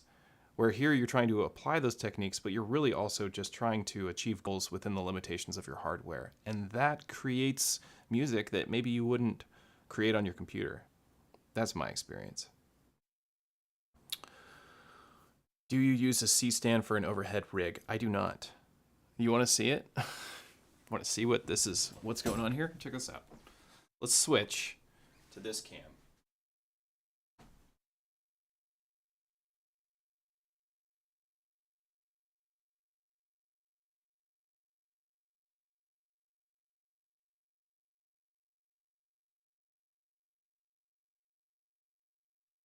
Yeah.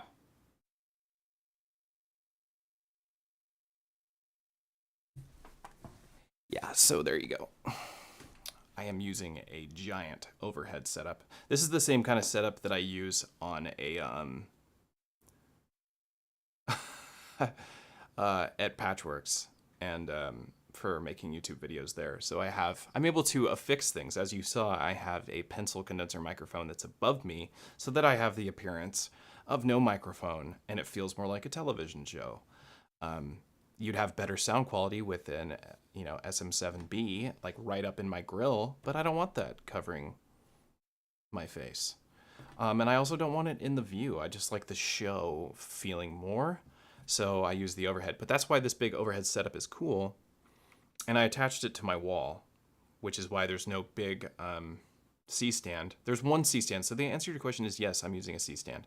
One C-stand to hold up the overhead rig and the other parts in the wall. At Patchworks, there's two C-stands, and I'm using these Glide Gear overhead rigs, and they're fairly expensive. With the C-stands and the overhead rig, you're looking at like roughly $600. So it's not cheap, but there is a cheaper one that you can just put on your desk, and you can get an overhead, you can get an extender, or you can use a C-stand with a pole arm that comes out from the C-stand, and then you just put your camera on it and you just adjust it every time. That's what like Ricky Tinez does. I think that's what like Jeremy Redmeans Recording does. I'm not sure what he does, honestly. I know he has a camera on a mount, adjustable mount like you would use with a SM7B or something. The guy, let me find this.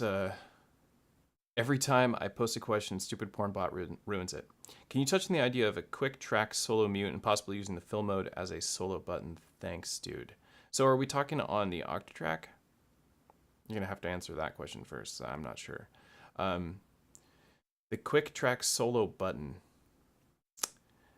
So there is how you solo on the Octatrack is you go function, you go into mute mode, and if you hold Q and select a track, these tracks are now soloed. So this is how you solo. So there is solo. There's actually solo on the there's solo on the Digitakt too, but it only works with a CC message. So you have to have a controller that sends the solo message. For whatever reason, we can't use the Digitakt 2 solo on its own, which I think is bizarre. Because I would use it a lot, right? Especially with like vocal stuff, like just like randomly isolating just a word, like it creates anticipation, it creates suspense. Yes, so yeah, on the OT, that's it. Go into the mix keyboard setup function up and down to change your keyboards. Choose quick mute, hold Q, and select a button. And then as far as the fill condition, it's the up button plus the page button. That, as you can see, turns all bright red, and that's activating the fill. And if you do no, let me see. If you do no, or down, I'm sorry, not no, down in page, see how this became full? This latches the fill condition on the Octatrack. And then you just hit page again, or you hit up in page again to deactivate the latch, or it deactivates the latch naturally as the progression finishes. So after it finishes the loop on the track. Twitch streamers love having that mic in the shot. Yeah, maybe they do. I think they just love the audio quality of the SM7B. I think that's really what it is. It's just an awesome microphone. Honestly, you can get the same sound with with a 57 and a cloud lifter, because everyone's using a cloud lifter anyway on their 7Bs because you have to. There's not enough gain in a dynamic mic, and that's what those are. They're dynamic microphones, and they sound good. Part of the reason why they sound so good is because you have to get close to them, and you can speak really loudly into them, and it will just pick up your voice and not your room, and that's the benefit. Whereas my pencil condenser versus like an MKE 600 shotgun microphone, which is what I have and have used in the past, I switched to these cheap pencil condensers because they pick up less reflections, whereas a MKE 600 overhead will pick up a ton of reflections, and it has this design on shotgun microphones that is meant to create phase cancellation with reflections, but it works really well. The phase cancellation for it, so it isolates where it's hearing sounds by using this cool design. Whatever, I was just doing with my hands there. But that's not good for indoors. So you don't really want to use a shotgun mic indoors, typically, unless it's in a really well-treated room. I do have some treatment in this room, but it's not like really well-treated. It's just for basic reflections. I do recommend using a pencil condenser or an SM7B or some sort of condenser microphone. A condenser or a dynamic with a cloud lifter or some sort of preamplifier. Have you viewed the Elektron compositions by Yulvatrax? If not, it's gold. I sure have, and Yulvatrax is gold. He is an amazing Octatrack artist. Really good. Really, really good. Yeah, you're dead on with that, so I agree. Rhythm song mode question. Should it be possible to send mutes while in song mode? I can't get it to send mutes in song mode, but I can when not in song mode. No, it's not. So I haven't tried sending mutes in song mode, so I can't recall that and be like, no, this is the way it is, but I can tell you what I think. And what I think is that you wouldn't be able to do mutes in song mode because song mode has its own mute section. So you can, decide what is muted in song mode. And that's the point of song mode in the first place, is that you don't use mutes and stuff, right? There's a function in song mode, like on the Octatrack and the Arranger, where you can set a pattern to just loop over and over again. And I think you can mute those tracks by holding function and, turning the tracks off in the Arranger mode. On the Rhythm, I'm not so sure. And the song mode on it isn't as deep as the Octatracks. I don't think. I'm not sure what people's fascination is. So when I first started doing this stuff with the electronic gear, my idea was to have a band in a box, right? I wanted to play my guitar and sing and do my songs because I felt like my bandmates and I have all gone separate ways in our lives. Like we don't have animosity towards each other, but my bass player is cooked as, he's had a hard time. And the drummer from the band, this is so long ago, it's not my drummer anymore, of course, it's just years and years ago, but we all went separate ways, and I wanted to get a band back that I could always have at my disposal. And so I ended up with an Octatrack because I had an Arranger, and I ended up with modular because it was new and cool. But as I got to know these devices, I no longer care for an Arranger mode or a song mode. In fact, when I use the Dirty Wave M8, all it is it does have a live mode, and that's the mode that makes the most sense to me because I want to groove on patterns for a while, whereas like the M8 and trackers in general, and I do love trackers and have quite the affinity for them, they are naturally in a song mode. If you want a really intricate song mode, Troy, you should perhaps look outside of the Elektron boxes, in my opinion, because the Arranger on the Octatrack is probably the best one you're going to find as far as Arrangers go. It's the fastest to work with. How did this person come back? What is going on? Why are they doing this to my channel? I don't understand. How many times do I have to boot them? The Ranger mode is really fun, and the Ranger mode is really good on the Octatrack. It's good on both the Analog 4 and the Analog Rhythm, but personally, I think if you're going to do arrangements, I think that's better done on a tracker or in like the Deluge does it really well. For me, this is just a for me thing, you know. We don't all relate on the same stuff for sure, and that's something I have to like learn. It's like it's not my way or the highway attitude, because I don't really know what's the best. I just know what's fun for me, and I've found that I've been able to achieve my goals without using an arranger. The arranger is just complex and complicates it for me a little bit. I start thinking about arrangements rather than just making music. I don't know. It's a map problem. It's an EZBOT issue. Can we get them moderated? Yeah, we can. I need a moderator. Yeah.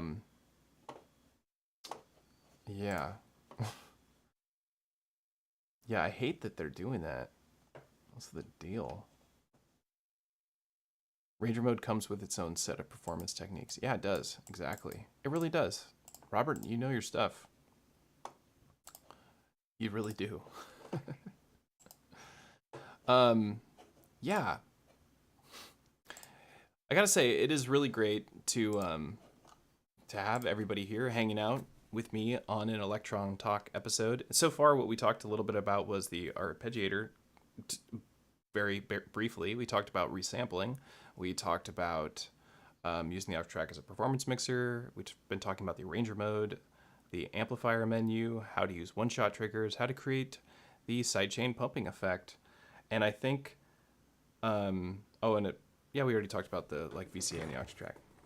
The last thing I wanted to mention, and I am going to do a video on it anyway, is I wanted to talk a little bit about, let me get this Octatrack out of the way. I wanted to talk a little bit about the Digitone, or the Arpeggiator. I'm going to use the Digitone for this. Just because I wrote it in the title, so I have to do it. And just a cool way to use the Digitone's Arpeggiator. I'm going to go to a new bank. Let's go just bank 16 pattern 1. Okay. We have no through machine. Wait, let me change my project on the Octatrack. Let's go back over to my performance mixer. Or I guess we could, you know what, we don't have to. Let's use that pickup machine idea. Pick up. And then maybe I can make it so you guys can see the Octatrack and the Digitone, but you're not gonna be able to see the screen very well. That's not gonna work. All right, let's just do the Digitone ARP. Forget the pickup machine idea. Let's just make it so we can hear the Digitone. Okay, cool. So here's the Digitone. Super fun, yay. Let's talk about the Arpeggiator on the Digitone. Function plus synth1 takes you into the Arpeggiator on the Digitone. So let me tell you why I like the Arpeggiator. The Arpeggiator is the sequencer within your sequencer. You don't need this sequencer at all to take advantage of the Arpeggiator. So this is not a hack or anything like that, but this is just a technique that I like to use with the Arpeggiator to get me started making some music if I'm feeling a little dead in my brain. If I'm like having trouble coming up with something, this is a really fast way. So what I'll do is I'll go into step edit mode and I'll put down one trigger, and then you hold down that trigger, and let's just use 16 steps for the sake of simplicity. And I'm gonna hold down that trigger and I'm gonna make the length of this 16 steps long. And then go back into my Arpeggiator and I'm going to turn the mode on. We'll just, we'll use up, because why not? Okay, so now we have an arpeggiation that lasts for 16 steps. We can give it another octave range. Whoops. So here we are with more octaves, right? Let's just go back down to 1. But what we can do here, without putting in any more information here, we can just start creating a sequence this way.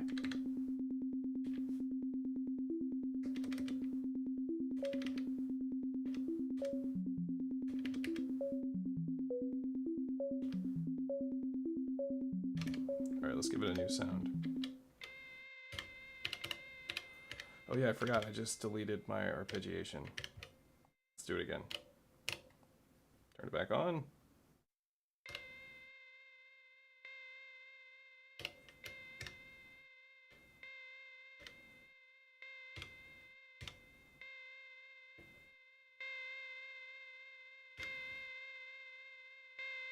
Do I really want that sound? Okay, yeah, let's do this one. Okay, back in our ARP mode.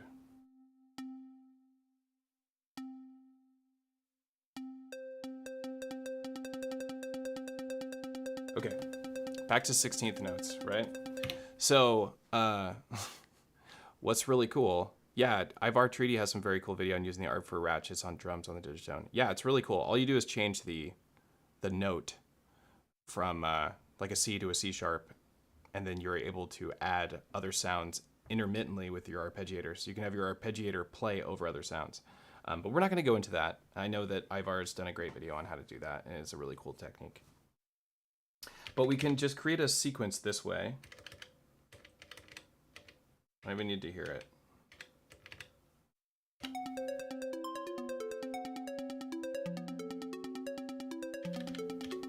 So what's really cool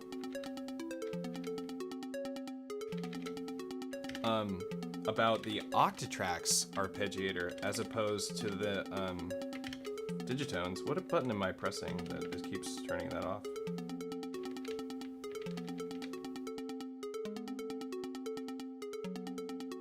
So then we can mess with the octave range here.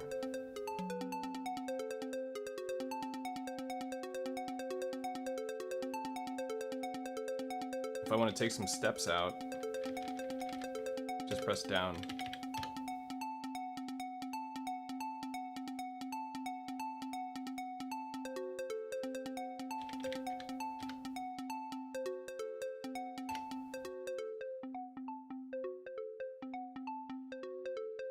So what I really like about it is that it's a really fast. Like, I'm not playing on this sequencer. It's just a different kind of sequencer to play with. And then if you want, from here, right, we can always adjust the length of our sequence. You can do that live, right? So that's fun to play with. And it's really easy to plug in sounds. You just literally highlight them and then use the E encoder here. What's cool on the Octatrack, that was a cute example. I can get a lot deeper into it and then you'd be like, oh, that does sound really good. Right now it's a little boring of a sound. But on the Octatrack, you are able to quantize these notes to a scale, either major or minor, any note of the 12 notes that you can choose from. And that allows you to get super creative with this alternative sequencer idea. But of course, you can't sequence yourself with the Octatrack. You'd have to use, loop back a MIDI cable back into itself to actually sequence notes on the Octatrack with the arpeggiator. Whereas on the Digitone, I can use this arpeggiator on the FM synth in here. So it's a lot cooler. But if I want to add some more variation to this, I can hold this step down and hit the Add Notes button, and then we can go.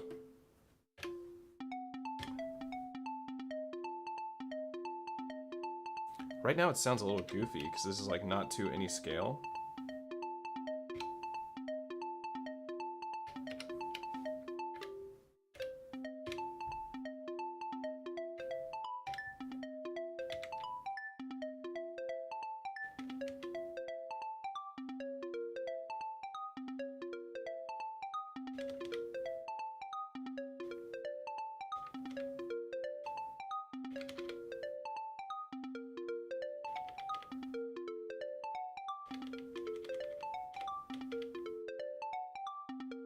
That's more interesting.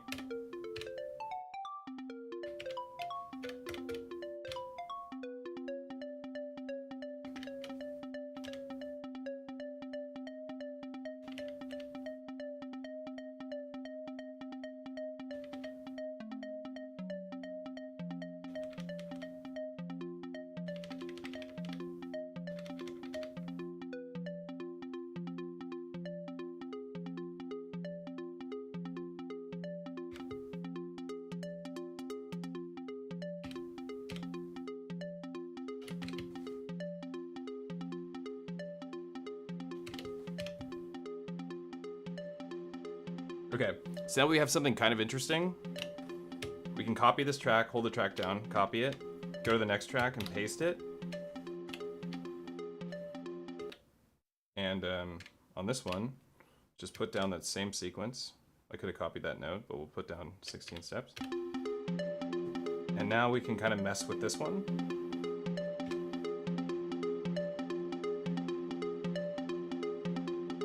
Let's go into its arpeggiator here.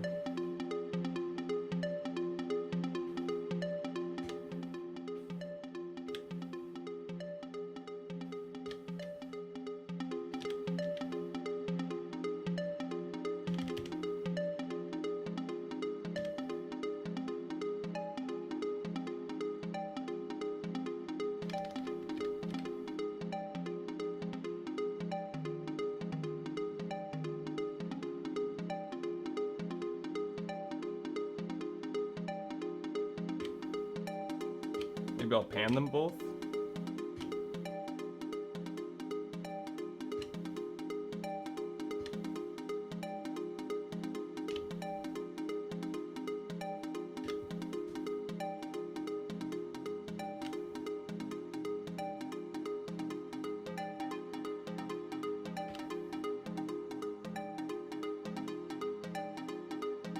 Then we can do it again. We'll go start from this one.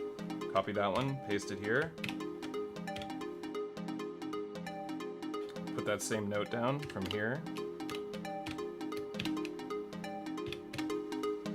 Okay, let's go back in this one's arpeggiator.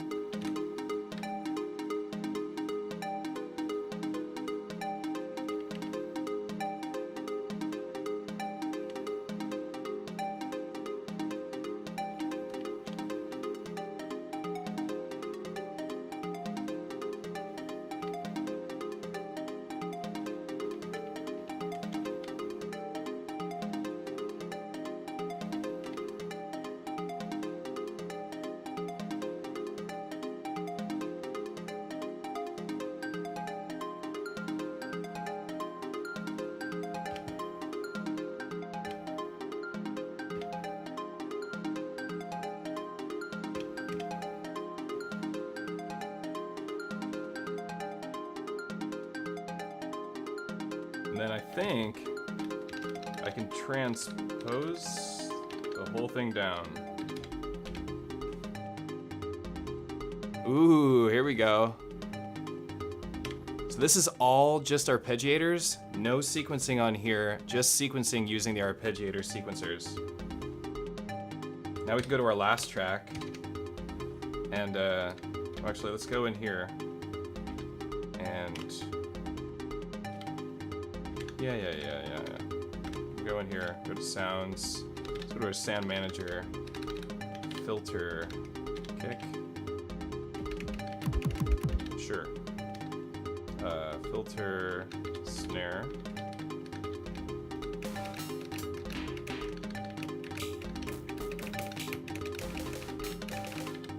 okay, and then filter, hi-hat. Cool. And then copy to sound pool. Or did I only copy the one? God damn it.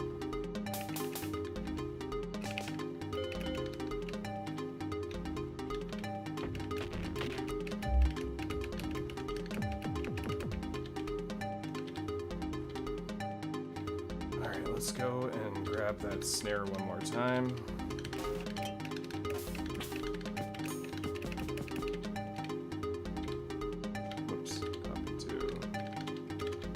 Okay. So now what I can do is put down a trigger here and put it on this hi-hat.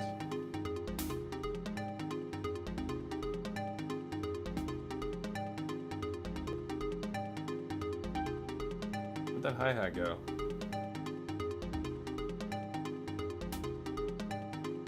Okay, so there's the hi-hat, and then we can turn the arpeggiator here on. And then we'll tell it to play for 16 steps. And an art menu.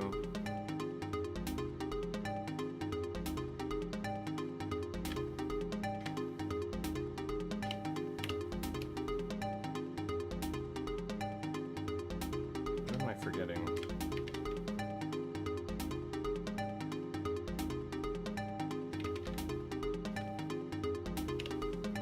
track am I on?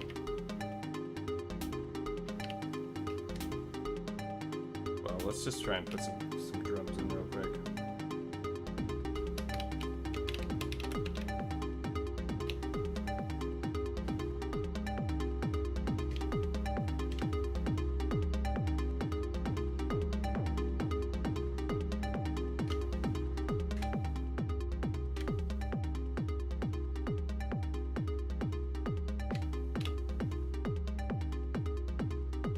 Let's go to the sound browser. Sound browsing.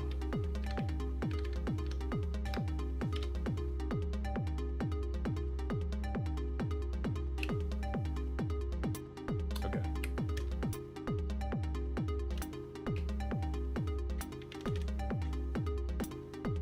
Okay. There we go.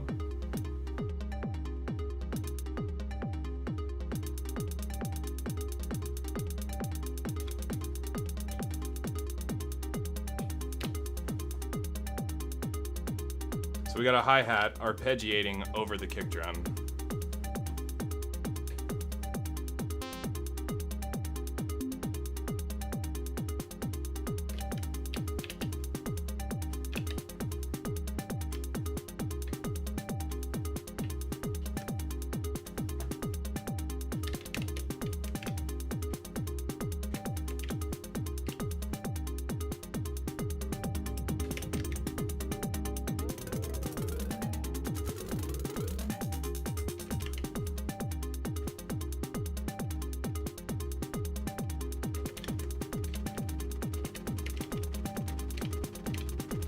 Oops.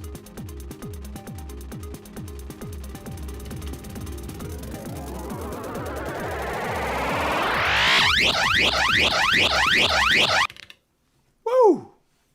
Explosive. That's how you end a stream right there. So I hope you like that that idea with the arpeggiator. You just start with a note, create a note length, and then dial in a pattern there, copy it, move it over to another one, move it over to another one, and start stacking them on top of each other. And then you're gonna start bringing out some sounds really quickly. I find this is actually a faster way to create really interesting chordal structures, because as they're layering, they'll create chords. It's faster than using the actual sequencer because of the visualization that you get of all the notes at the same time on the screen. Alexander Hinton. Well, hello, sir. Steve Reich all day long with this technique. Yeah, it's very Steve Reich. Yeah, you can do some Steve Reich stuff on the Digitakt too that I've seen that are really cool. So I know I missed a lot of comments. And thank you for the tips, folks. That's really cool.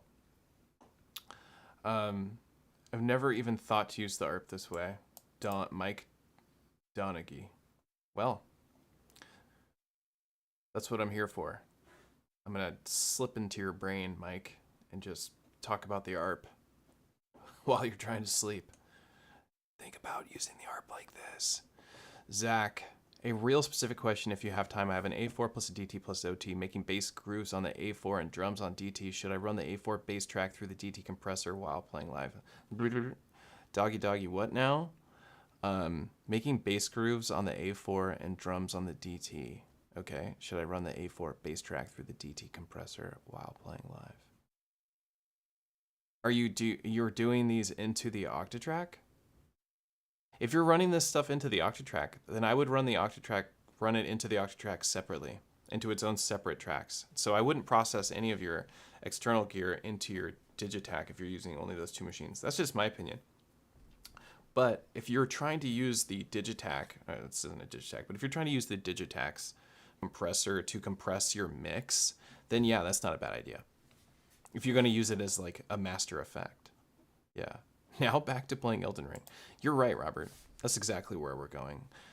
And on that note, I am level 62 in Elden Ring, and I feel very accomplished, and I enjoy the game very much, and I hope that other people do too. And I'm on Steam playing it. And if you're in the Discord,